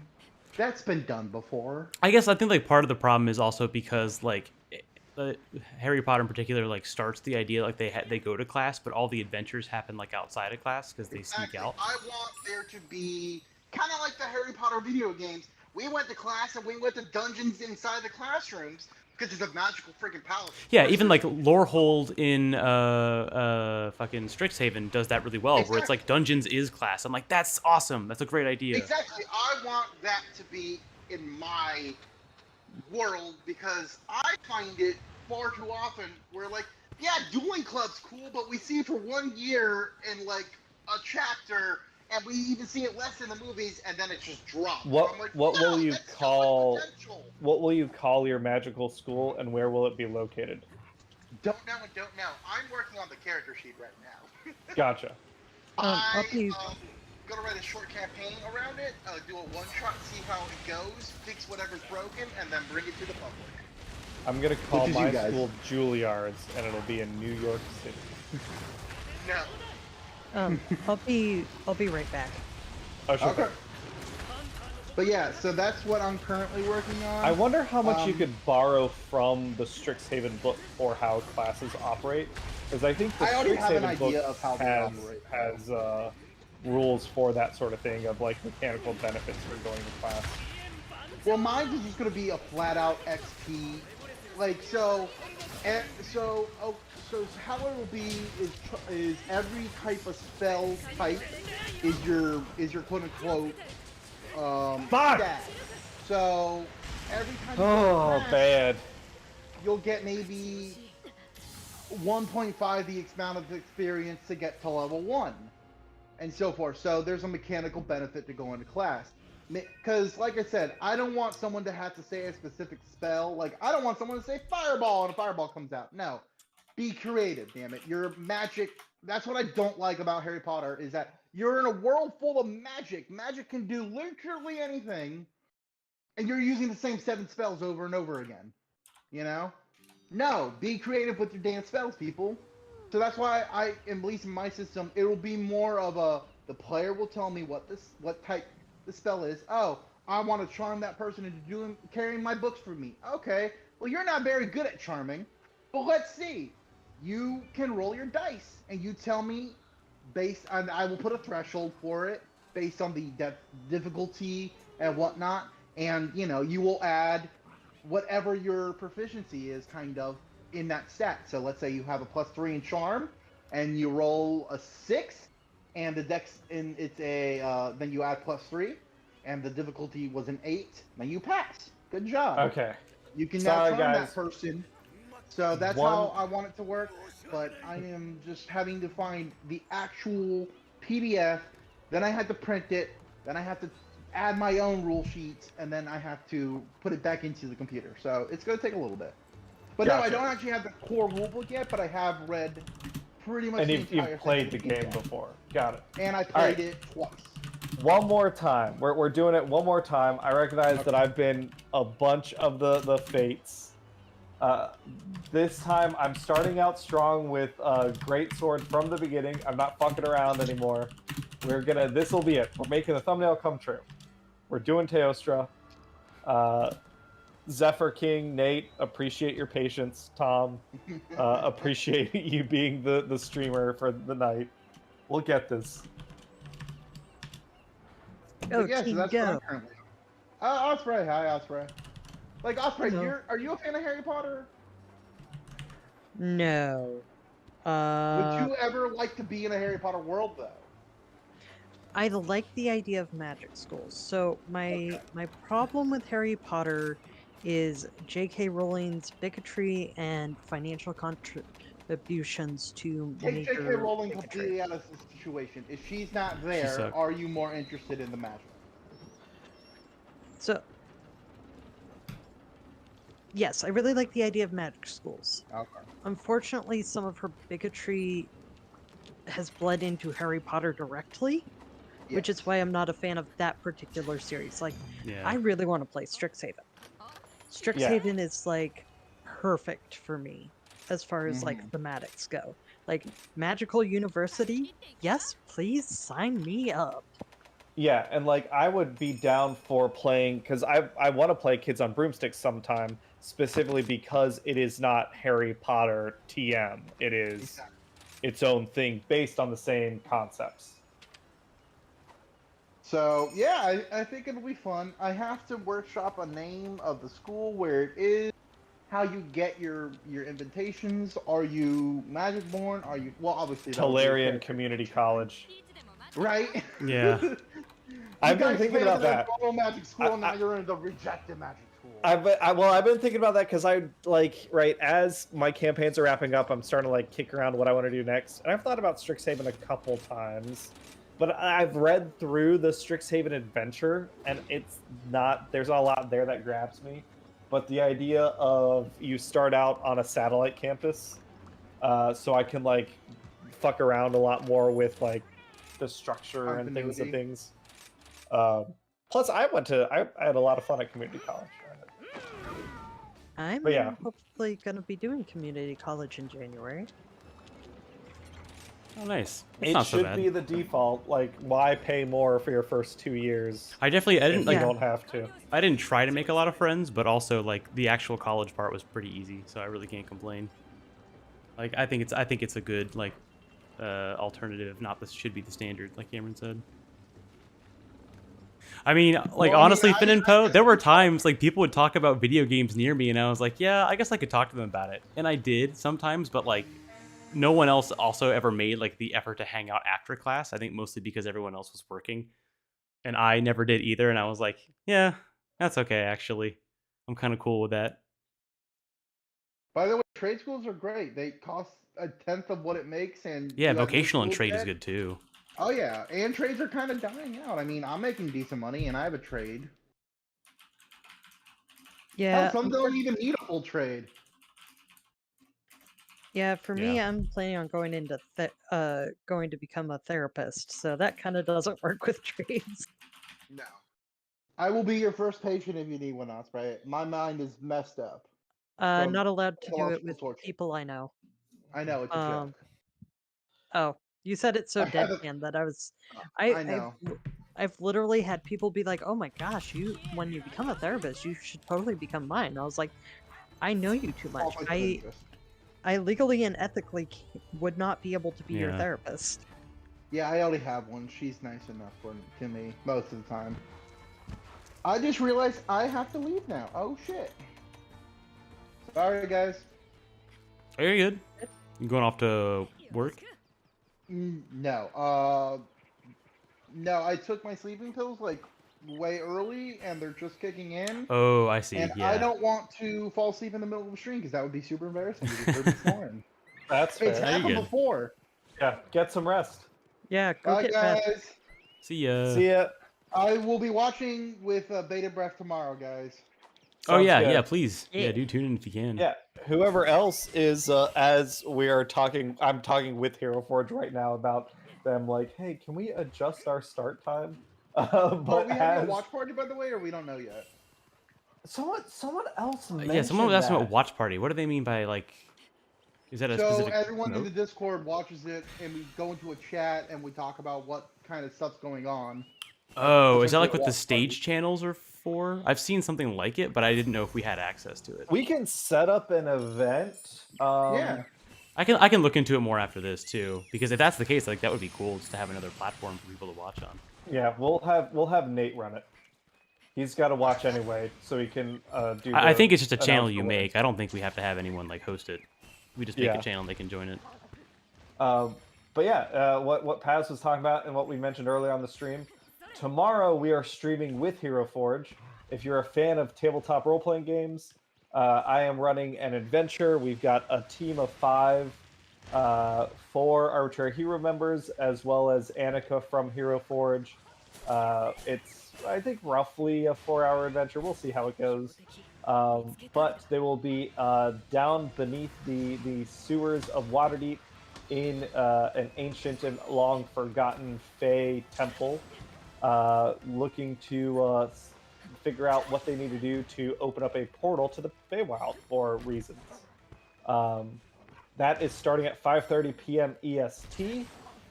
In addition to that, we have a giveaway on that we'll be doing during the live stream. We are giving away a code for a free Hero Forge 3D printed color miniature with shipping, as long as it's not extra large, and then which is like a size that they define. And we are also giving away a copy of Tailspire. Tailspire gave us some free Steam codes, so we'll be giving one away. And to do those, all you have to do is watch and comment during the stream, and Nate will grab all the people, and at the end, Tom and I will announce the winners. We'll draw and announce the winners. That is 5:30 tomorrow EST, so an hour earlier than our normal start time.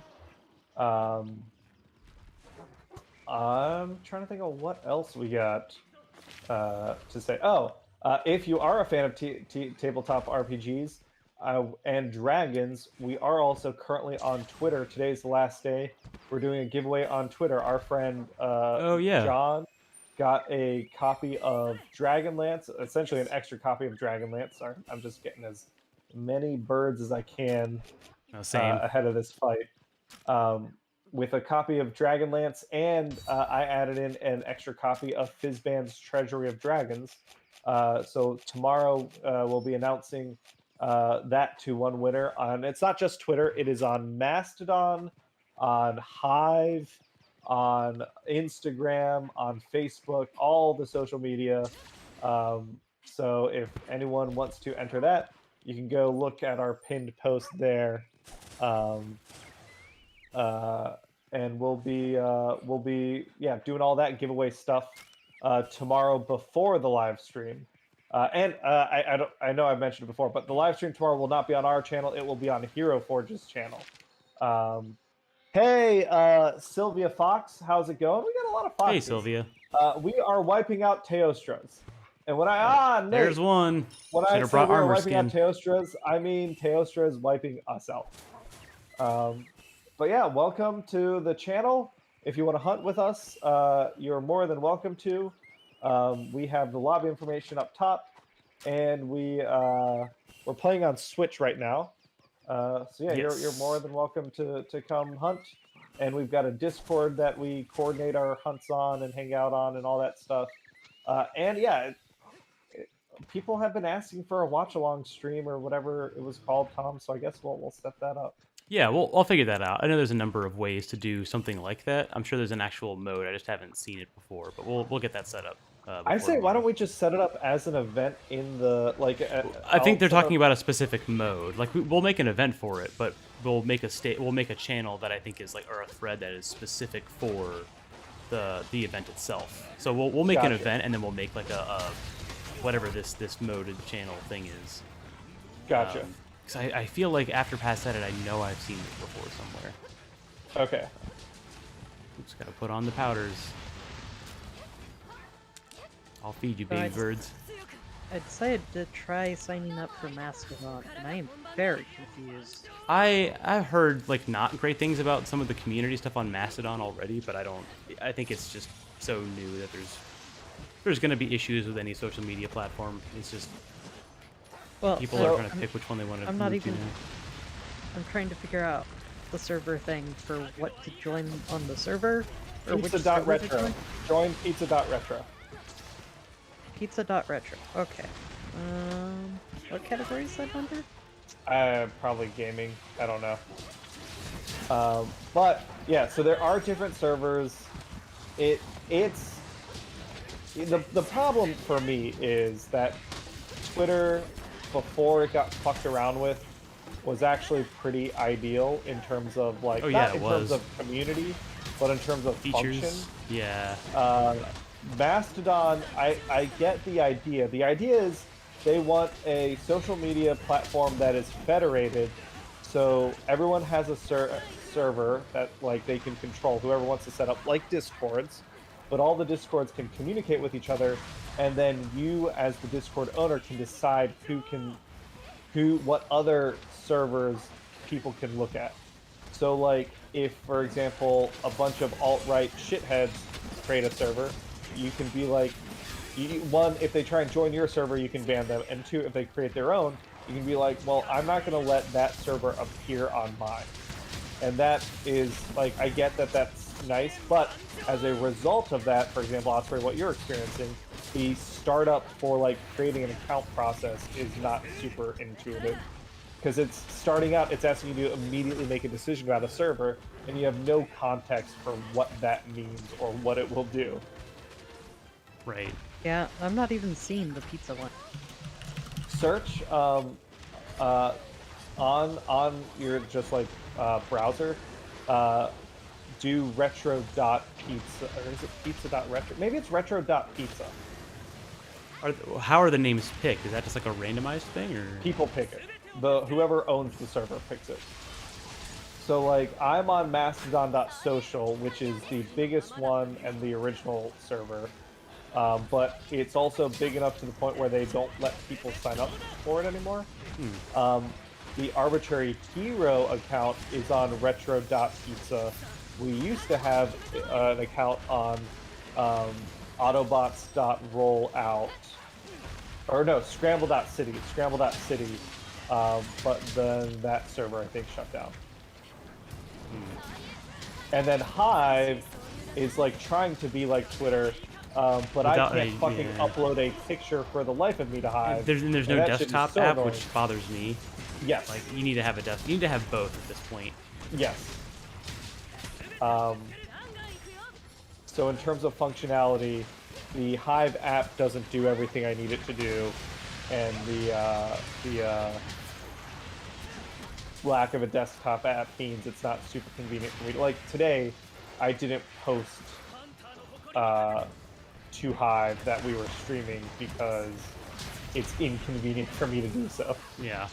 I mean, that's like a legit thing. Like, if it's inconvenient, there's no point in using it. I'm using co-host a little bit.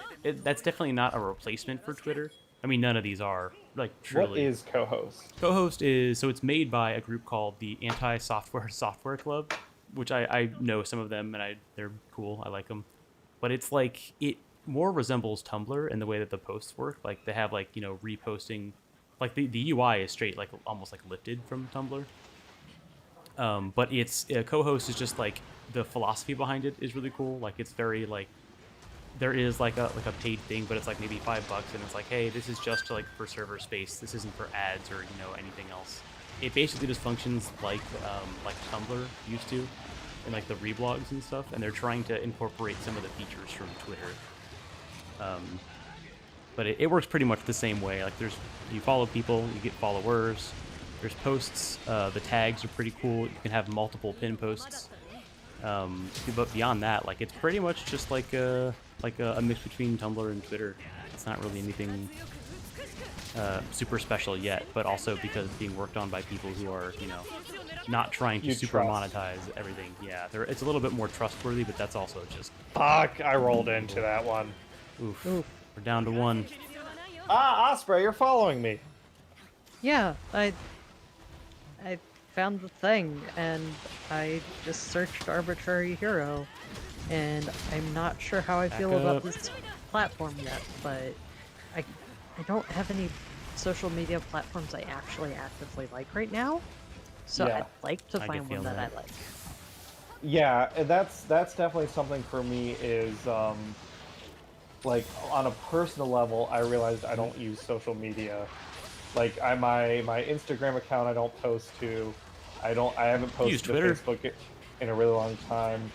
Yeah, well that's the thing. I use Twitter a lot personally, so this has been, especially with just how like fucky it's been. And it's not like I know some people are like, oh, Twitter's burning to the ground. I don't think it's not that, really. But it's just that it's become unreliable. Yeah, and that is like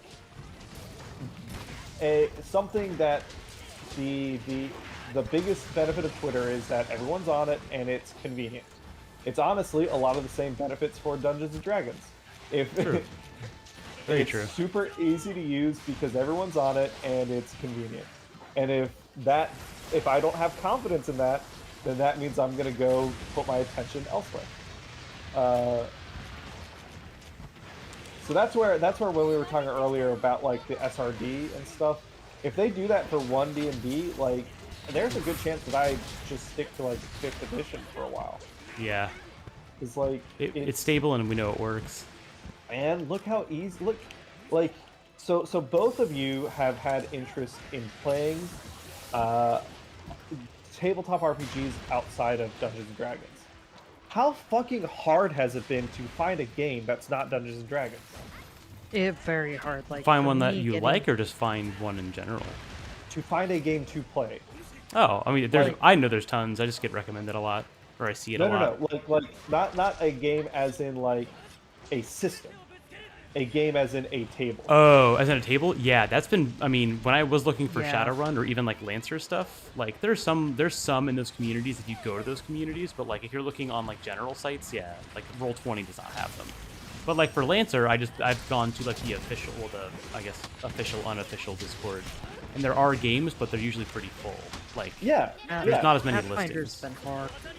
yeah. Pathfinder, which is literally the game closest to D&D that's not D&D, and look how hard it's been for us to like get a game going on that. Like I'm running Cyberpunk because I want to play Cyberpunk, and like if I don't run it, I'm not gonna get to play it. Command Droids, I've been trying to get a game going for that for Tom, how long has it been? Like a year and a half now? We played Command Droids, I think the summer of 2020. Once. Yeah. Yeah. God, 2 years. Yeah. Yeah. So like, but compare that to how fucking easy is it for me to get a full table within like an hour of posting on our tiny ass Discord a D&D game. Yeah. So like Yeah, that that's true. That to me is the like there's a lot of things I like about D&D, but to me the single biggest utility of D&D is it's a common language. If I want a game and I want to play a tabletop game and if I'm willing to play Dungeons and Dragons, it's going to be the easiest thing in the world for me to find a game. Shit. And like that's the same thing with Twitter. It's the easiest thing in the world for me to like use Twitter and see everything I want on Twitter and do all that stuff. And if they make that harder, like, then I'm gonna go elsewhere. But the problem is, just like the tabletop RPGs, the other systems that aren't D&D, all these social media platforms that aren't Twitter aren't easier than Twitter right now. No, they're really not. Well, that and people are still like adopting them too. So like the user base isn't there, and like the cool like niche accounts to follow are not there either, right? Like there's usually like a couple of classics you can recommend to someone that you like, but because they're still sort of moving and migrating, that looks a lot different. Plus, like social media is still, for as long as it seems like it's been around, it's still kind of in like an infancy of some sort. Like a lot of the things we have on the modern internet are not as old as they feel. So like there really, I mean, there's no textbook on like how to make the next Twitter. Everyone wants to do it, but there really isn't a way because like what people want and need changes as technology changes too. Oh, back up. And what people want and need are sometimes separate things. diametrically opposed. Yes, 100%. But that's just like my take on it has kind of been. It's like I totally get it. Like I would be freaking out about like Twitter and stuff too, just because it's like, well, bad person I don't like who is genuinely like a shitty human being took over the one way I used to get my news and my entertainment. And like it's kind of hard to replace those things for people who are on social media, because like for me, I use it because I feel kind of connected. I don't socialize a whole lot outside of here, the Discord, and everywhere else. So it's, for a lot of people, it's more than just, oh, I want something to like look at when I'm on the toilet. It's like, no, it's also kind of how I feel like connected. It's also a super important like organizational tool. Like it really is, yeah. It does bring people together who have niche interests. Fuck! I rolled into it. What time is it? Well, Chad, at least it wasn't me this time. 8:13. We got one more. We Another can of do this? it. Okay. Everyone needs to bring Mega Armor Skin. I have it. I brought it. You have? Okay. I wasn't sure if people are using it or not. I don't generally know how to check that, but I'm just like, that is what I've been doing. I'm also biased because I have a shield weapon, but still. I'm gonna go hunting horn, and I'm gonna hang back, and I'm gonna doot. Yeah, Zephyr, I was gonna say I'm also biased because I have been shielding everything, and my armor is not fully upgraded. What is my defense? My defense right now is 709, I think. Yeah, 709. 709 defense, and my fire res is 9. I don't know if that's a good metric for anyone, but that is... I've been doing that, plus Mega Armor Skin, plus just using a ticket for all the eating. And even when I get hit, it's not generally too bad.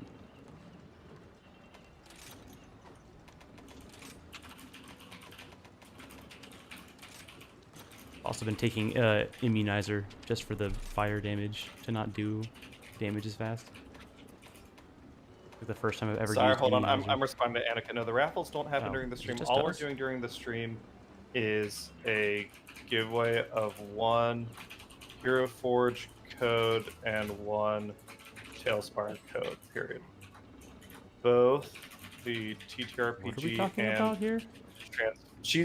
they are confused about the raffles that we are doing during our live stream on the 10th compared to the giveaway we're doing tomorrow.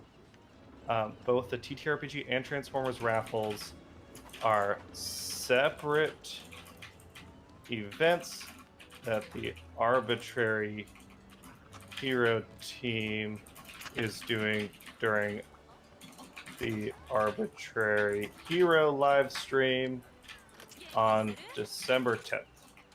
Period. All right. Sorry.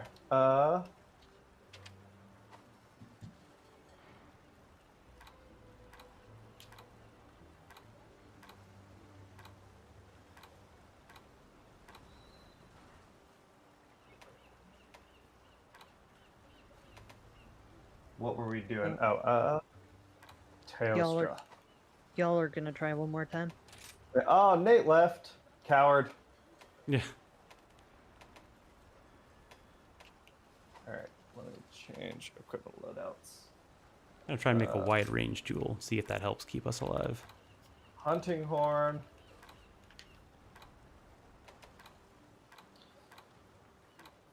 Where did it go? There it is. I can make this.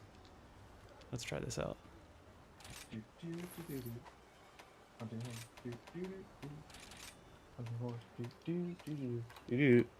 Hard friendship jewel. That's an interesting name. All right, let's give this a shot.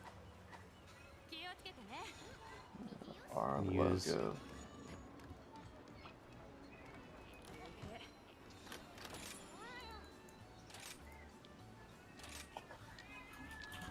one more.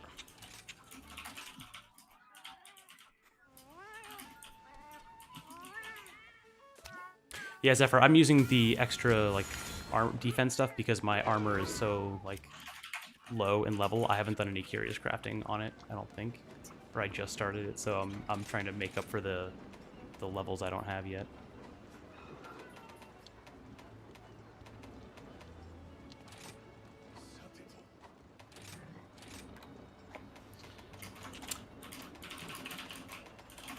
Do traps work on Teostra, even just like for damage?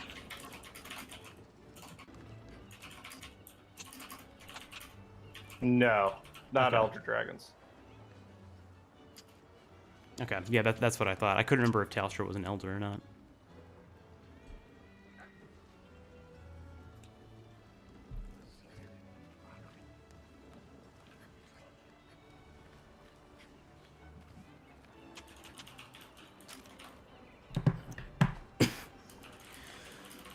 Well, my chat says there's still 14 people here.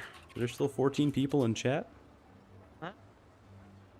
I'm looking at the restream count number. It's been pretty consistently around 14. Oh, hey, Boom Headshot.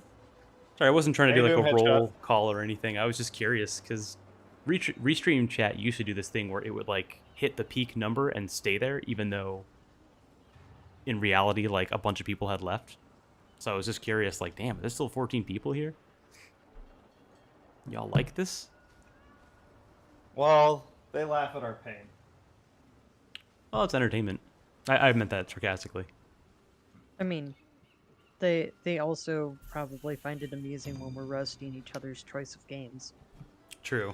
I have been playing, a lot of Magic, and I'm about to play the Warhammer game that's very... Oh yeah, we didn't really talk about death. that. Do you want to talk about the Magic? Magic? Yeah, so I started playing Magic the Gathering Arena, which is... I learned one of 2 online versions of Magic they have, which is wild. I think the other one is like you can play with your actual cards if you painstakingly plug them all in or something. But I've been playing Arena, which is the digital version of Magic, just to get back into it. I've got a friend in London who I used to play Magic with a lot back in 2012, 2013. And he and I have been getting back into it, and I've been getting back into deck building games.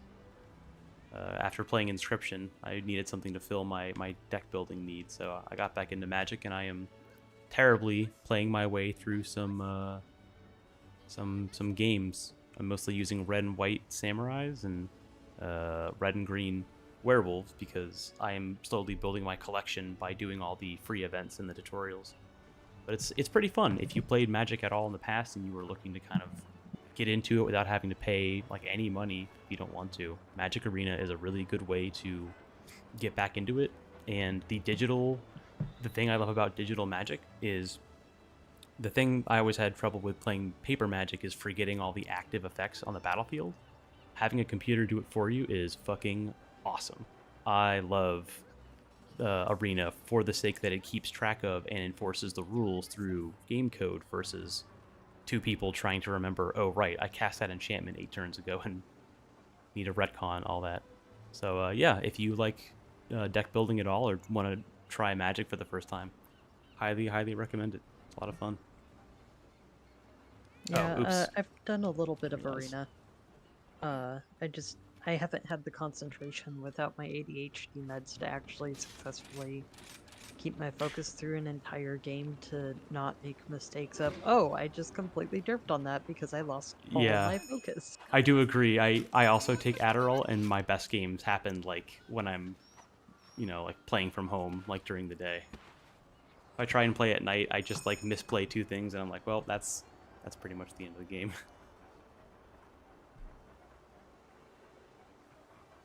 Yeah, I'm not on anything for my ADHD currently at the moment. I have to follow up with a psychiatrist to get ADHD specific meds, so like I'm just on the antidepressants right now. So my focus has just been really. I had a few friends who were talking about SSRIs recently, and like the discussion around the people who are trying to get off of them and people who actually benefit from being on them. Yeah, different medications work differently for various people. That's part of why sometimes it takes a little bit more to find the right medication, is everybody's just a little bit different. One thing with SSRIs though, I think it was grapefruit juice, is it can mess with your medication if you have a certain amount of grapefruit juice. Oh, that If sounds you're on an vaguely familiar. SSRI. Yeah. Yeah. Interesting. I wonder why that is. Yeah, I don't remember the chemistry. I don't know a whole lot about chemistry. Yeah, I that's fair. I know like a little bit, and I always think that I remember it, and I really don't. But yeah, it's interesting how like a lot of medications are just about opening up certain receivers that don't work as well. Like it's all about like certain chemicals, and your body just isn't receiving them correctly. There's a lot of different conditions based on all the different like types of those things, but the core problem is pretty much the same. Yeah, like for me with the depression, I don't fully get the mechanics behind it, but I know it's really hard to manage if I don't have medication. If I have medication, the depression still exists, but it's much easier for me to like be able to manage it. Right, it's like easier to push through like some of the things it prevents you from doing. Yeah, and it kind of evens the playing field, so to speak. Like it makes it manageable. Yeah, which I think is important, and that's also why to me it felt so hard to like figure stuff like that out, because especially with stuff like depression, it's so abstract that it's hard to tell like what is the root cause, like where is it coming from, what's the actual issue, because it manifests in so many different ways. Yeah, like for me, it's honestly a brain chemistry issue. Right. Yeah. Like I think that's honestly it for me. So like, there isn't fully a root cause I can just eliminate without medication. Right. Yeah. It's definitely tough. And like ADHD is a brain wiring thing, so like some people can get by without medication, without needing medication, but if your ADHD is severe enough, you're gonna need medication to help balance it out. There's only so far behavioral techniques will get you. I did not get all the birds I thought I needed. Oh well.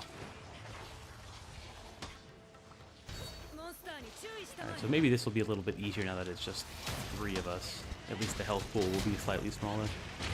Actually it changes 1 player, 2 player, and then oh, okay. I think we talked about it last week. Yeah. I thought there was a game that did 3. Yeah, I always found it really weird. That's why I remember that. Yeah, the old games I think were the old games. It was just like either 1 or multiple. Didn't matter like what the number was, and that was really tough. Did Cameron drop off, or is he still here? I'm still here. Sorry, I was talking to Annika. Oh. Yeah, I was about to say, I think Cameron got sidetracked. Slacking off his duties. Or really paying attention to his other duties. We had some last minute legal stuff to sort out. Yeah. Oh, I see.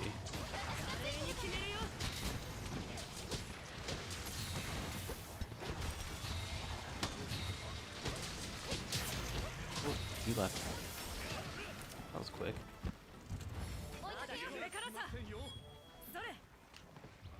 Alright. I'm back in hunting horn mode.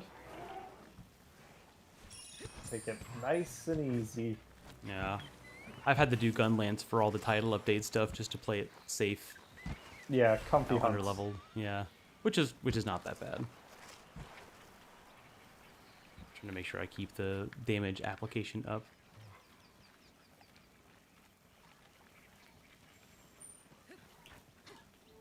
Yeah, at some point I want to start like streaming Pokemon stuff on my channel again once I get set up to where I can stream. That would be cool. Pokemon streams are always comfy to me. Do we still... Yeah. Oh, sorry. I was going to ask Cameron, do we still do things with Bardock? I know he was doing the competitive scene for a while. I mean, yeah, he's pretty active on the Discord. Like, and do things... We really only just did stuff when we played Pokemon together. Oh, okay. And since Han and I haven't been playing the new game, we're not doing anything in that nature together. Oh, okay. That makes sense. He's pretty one track in his what he likes.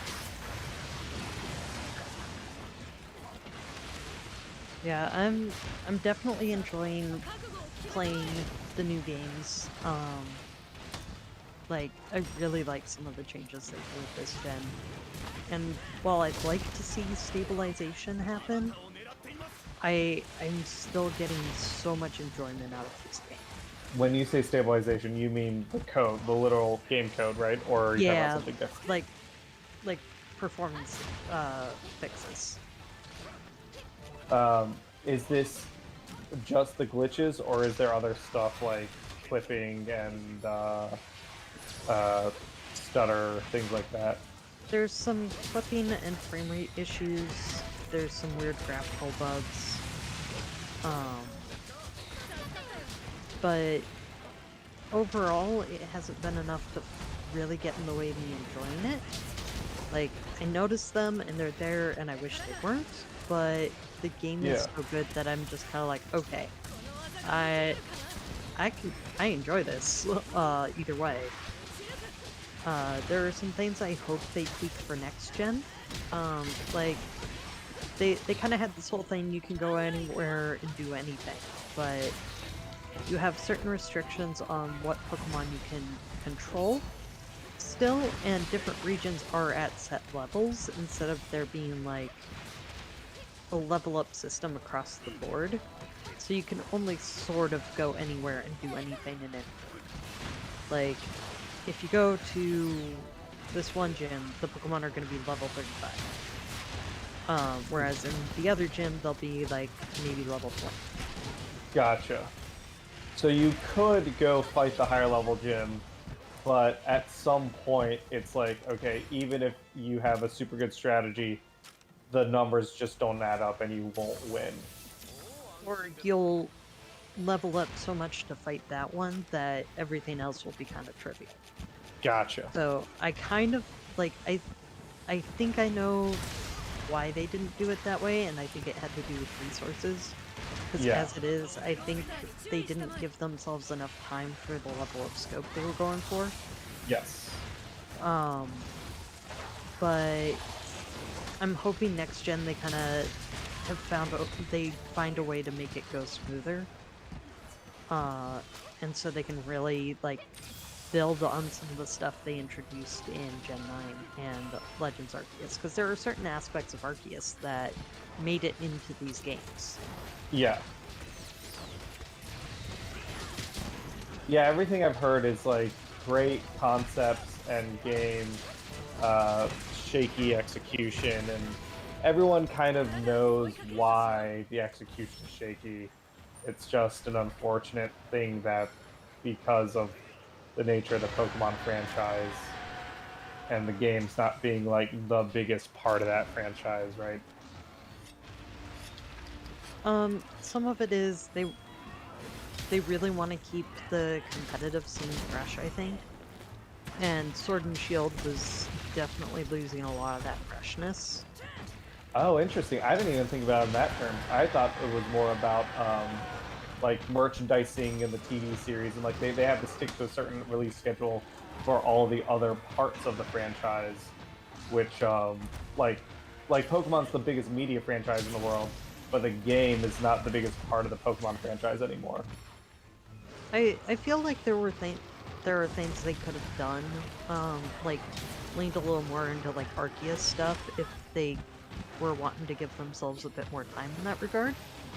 Like, we never got a full Legends Arceus themed, like card game or... I was more thinking the show, and like, we didn't get nearly as many of like the plushies. Actually, I can't think of any Legends Arceus specific plushies, but I might just have missed them. Oh, here's a question that I didn't really think about until just now when you mentioned it. Did we get Legends Arceus, the Hisuian forms? Are those in the new game? They are not yet. From what I understand, there is code for them for once home becomes accessible. And like on the site leading up to launch, they had like Hisuian Zor in some of the footage. Cool. It would make sense thematically, right? Because these games are also kind of time themed, it looks like. Yeah, I'm not fully sure how they're planning on working that. I won't go into details because spoilers. I will say this is one of the strongest storylines in a Pokemon game ever. And ooh, that's promising. Multiple people have cried. Okay, that's good news. Which is not normally something I hear from this. Right. Yeah. Like, this is the first Pokemon game I know of the mainline games that people have actively, like, cried about. So, and it was definitely kind of gut-wrenching in parts. Yeah, that is a promising aspect of the Pokemon. Because, yeah, I normally don't think about, like, the story in terms of Pokemon games. To me, it's... and this is probably why I got less and less interested. It's very much the Pokemon themselves, which I think has always been pretty good, and then the exploration of the world. And as the games over time got more and more linear, which this Generation 9 is breaking that mold, but like Generation 8, like I just didn't care about that world very much. Oh fuck! I saw that it was lining up. I dodged the wrong way. All right, we got 2 left. That was one. That was one fail. That was one. All right. So there's kind of 3 storylines that kind of end up connecting into a final storyline. Oh shit. And like the league one. Oh really? Fuck. Ooh. My bad. There isn't really a like the league storyline. I think is the weakest out of them. Oh, boom headshot is roasting you, Cameron. I deserve it. I do too. I literally hit my ultimate attack right as he did his ultimate, and of course his went off first. Yeah, he had the super armor frames. Yeah. Do I have to start doing for you two what I do for Nate? Roast you until you magically somehow No, improve? I don't operate on that level for sure. That's, that's a Nate Nate's only a thing. unique beast in that regard. That's his special ability. It's for a shonen anime, that would be his.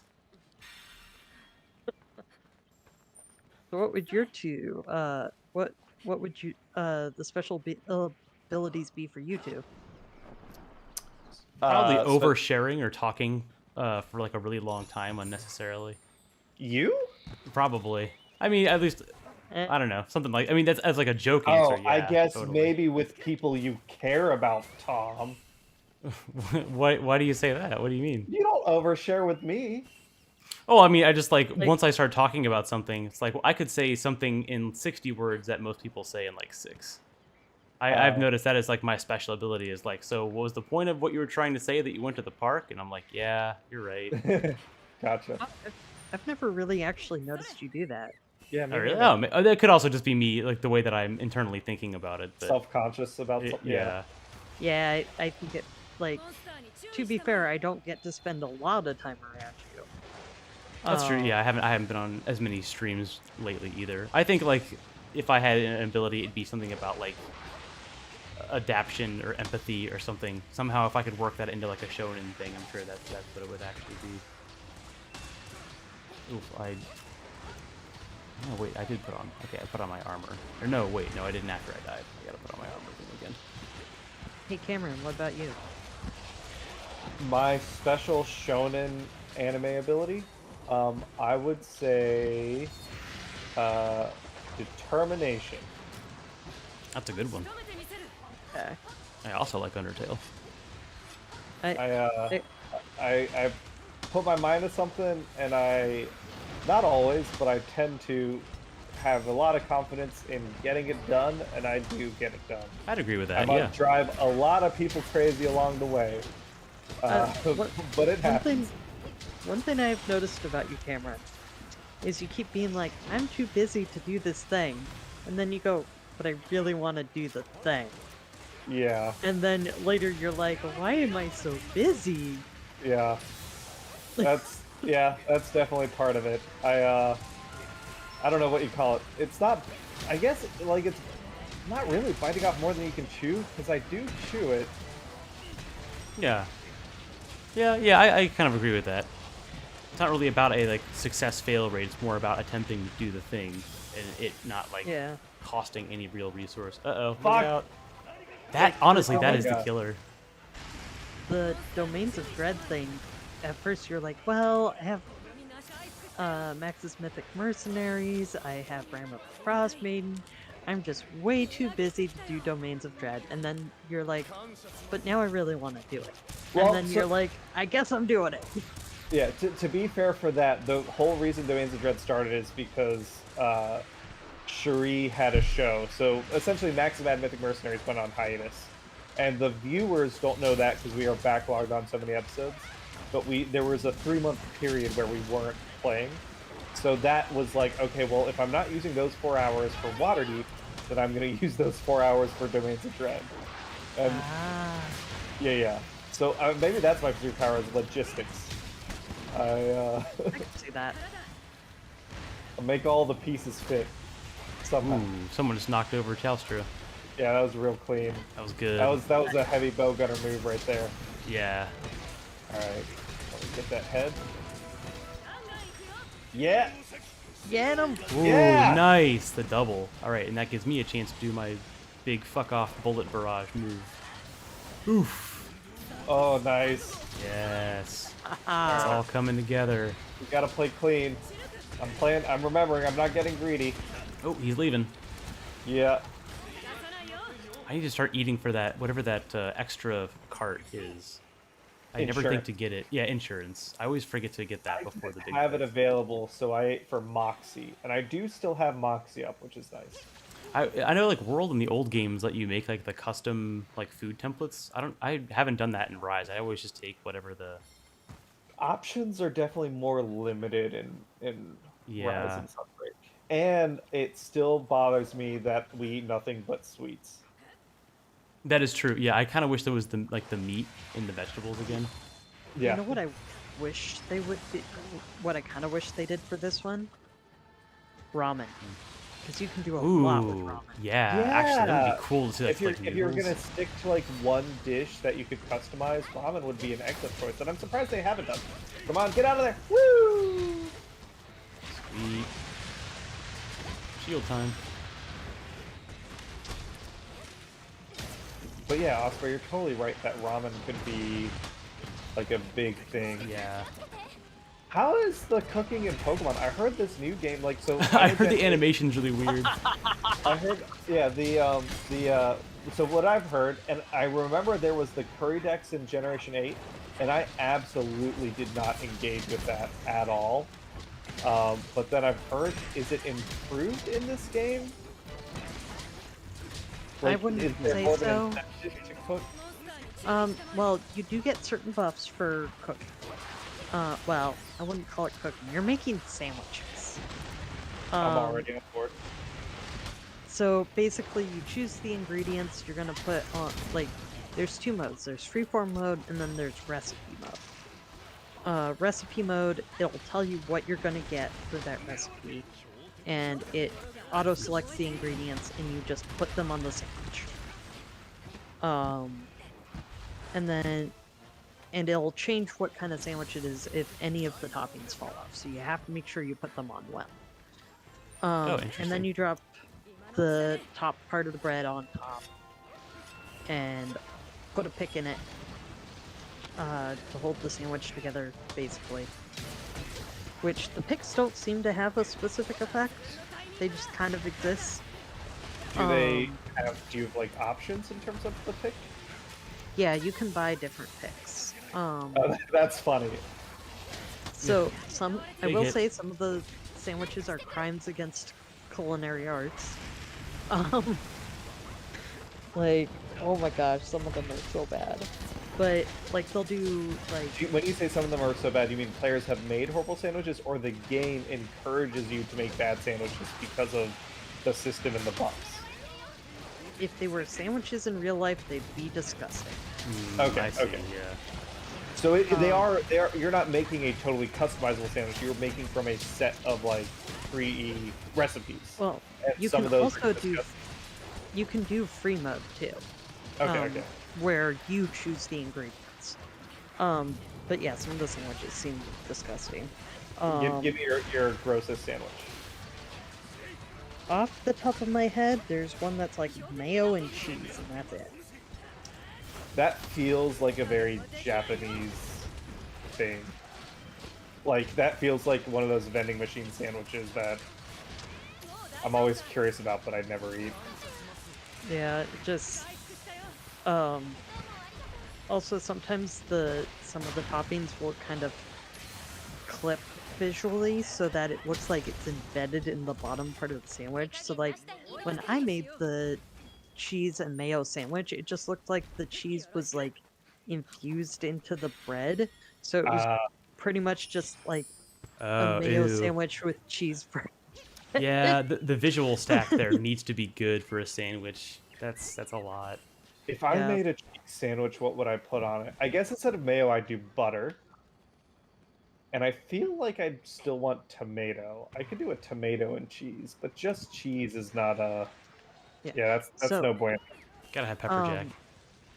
Some of the ingredients are kind of weird. You can put like a pile of rice. On a sandwich? Yeah, on a sandwich. You can put a potato tortilla on a sandwich. Potato tortilla as a filling Yeah. ingredient. Yes. Interesting. You can do hamburgers on there. You can do tofu on the sandwich. Which Oh, nice. to each their own on the tofu. Yeah. Like, I've never been brave enough to do tofu, but I like it when you fry it hard and it's like extra firm. Yeah, oh, and a clarification on the tofu. It's blocks of raw tofu. Yeah, that's not for me. Original. Do they do like classics, like a BLT? Let's see.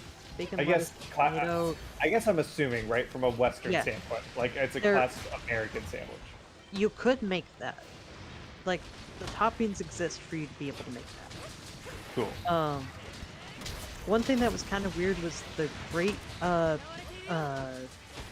peanut butter sandwich is bread, peanut butter, and then 3 small slices of banana that don't even cover the entire bread. That seemed a little weird. That's interesting. Instead of, yeah. Yeah, Hannah loves a good banana and peanut butter sandwich, but you're right that she, like, because, like, if you're going to open up a banana, you're going to use all of the banana. Yeah. Yeah. So, like, it's, like, covering, yeah, it's, like, its own layer of banana. See, I hadn't heard of peanut butter banana sandwiches before. The king used to eat them. What? Elvis Presley, that was, like, his go-to sandwich. Yeah, I didn't know that. I'm more of a peanut butter and jelly person myself. Yeah, I'm Can't go wrong I'm with that. a jelly guy, but I'm a jam guy. I don't like peanut butter and banana because banana dries, like, all the potassium dries my mouth out a little bit already, and then the peanut butter also dries my mouth out, so I feel like I gotta have, like, a milk or something. The age Yeah. of the banana, I think, also affects it, because I've had it where it's like it's really mushy, but it's also like mushy to the point where like the flavors also don't run well together. Like if Oh, you don't have like interesting. just the right age of banana, I think those sandwiches don't work. 'Cause the last few I had were sort of like, this could be better. See, I don't like bananas, like, at all. That's fair. I know That's some people fair. that don't like it. Something about like I- the texture of them is kind of weird too. For me, some of it is the smell and the taste. I also didn't really get bananas as a kid because my mom had a bad experience with bananas and therefore hated bananas. So they just weren't around really when I was growing up. Yeah. So I never really got used to them. And then as an adult, even when I've had the chance to get used to them, like, I'm just like, Are you okay with bananas in things like banana nut bread or banana pudding or? because the flavor is just really weird to me. Got it. I also don't like nuts, so like, Oh, someone knocked him out of the sky. Ooh, got the Ooh, tail nice. too. Was that a mid-air tail cut? Holy shit! Nice. Zoc has all Zephyr, those. you're a king. That's incredible. I love that. Alright, Whatever now that I need sticker to is. not die. Just don't die. Heal up. Yeah, play conservatively so the big hits don't kill you like they did with me. Yeah, we got this. We got this. Yo, let's go! I think that is the most we've attempted. That's the most we've attempted a hard fight and also finished it at the end. Yes. And what this means is the next time we're playing Monster Hunter, we're going to be back on Iceborne. I don't know if it's this week, because we've got a very stacked week already. Yeah. Yeah. But maybe, who knows, after, like, dinner Thursday night, maybe I do a late Ooh, don't night forget the tail, stream. too. Yeah. Thanks, Zephyr. Thanks, everyone. We did it. We did it. Yay! Thanks, everybody. That was awesome. That was good. Go team, go! That was very good. That was worth it. We had put in the effort. We had earned it at that point. Yeah. Just had to make it happen. That, and I think I went and got the Diablos because I was like, I want to bowl them over for a little bit so we can get some extra hits. Yeah, getting the extra rides was big. I still want to do an aerial IG for that, just where I just like try to get like all 8 possible monster attacks on someone. Yeah, using a comfy weapon was good. Oh, Risen Teostra, and Gotta I've got screenshot that one. Rise gems now. All right. MR66. So I might do one more Sunbreak stream in Title Update 3 at some point in the future, not necessarily like next week or something. Right. Because I was going through GIMP the other day. There is one monster that we still have not put on the thumbnail, and that is the Scorned Magnamalo. Oh, right. So That's right. Yeah. I know we've fought it on stream, but I don't know that we've successfully hunted one, and we haven't put it on the thumbnail. So we'll have to do that at some point. But yes, my plan is the next time we play Monster Hunter will be Iceborne on PC. I'm still going to be doing Anomaly hunting off stream because I got like a lot of gear I need to get better. But yeah, we finally did it. Oh, it was good. That was a worthy last hunt. Yeah, thanks, Zephyr King. Thanks for saving our bacon. That tail cut was so clean, so good. That was we'll have to clip that moment. Yeah, that was really good. I do want to see that again. Awesome. Yeah, well, thanks everyone for sticking with us. Do we need to do any outro copy about Extra Life? Everyone knows we're doing Hero Forge stream tomorrow at 5:30 Eastern. Yes, 5:30 EST PM. Come in, leave a comment during the stream, and you'll get entered into the giveaways, which are free. Leave if you donate $1 during the stream with the comment boon or burden, then that will help or hurt the party during the stream. So it's an interactive actual play.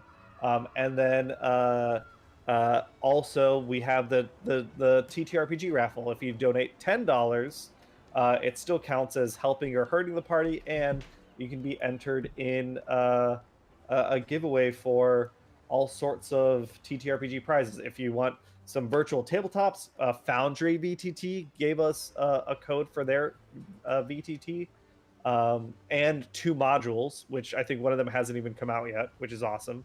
Hero Forge gave us like 4 codes for their miniatures. You get a fully 3D printed miniature for free. You could also do Drive-Through RPG. We talked a lot about RPGs that aren't Dungeons and Dragons. I'd love to play RPGs that aren't D&D. You can go get that stuff from Drive-Through RPG. Tailspire gave us codes. We got all sorts of stuff. Ooh, those handmade Cloud Ocean dice. I'm looking. I got this on stream right now. Craig donated his dice. And if you're looking at the stream, show Danny's beautiful artwork. Yeah. The beholders up here. We got the displacer. If you notice, wow, Monster Hunter fans, they're in the Monster Hunter style. So yeah, a beholder and a displacer beast as like Monster Hunter icons, which is really neat. Wow, that is really cool. Thanks everyone for hanging out and watching. And we'll catch you all on the next one. Thanks, Tom, for hosting this. And do it tomorrow. Thanks everyone in chat for sticking with us. Yep. You got it. All right. I will. Good night, everybody. Yeah. Talk to y'all later. Bye.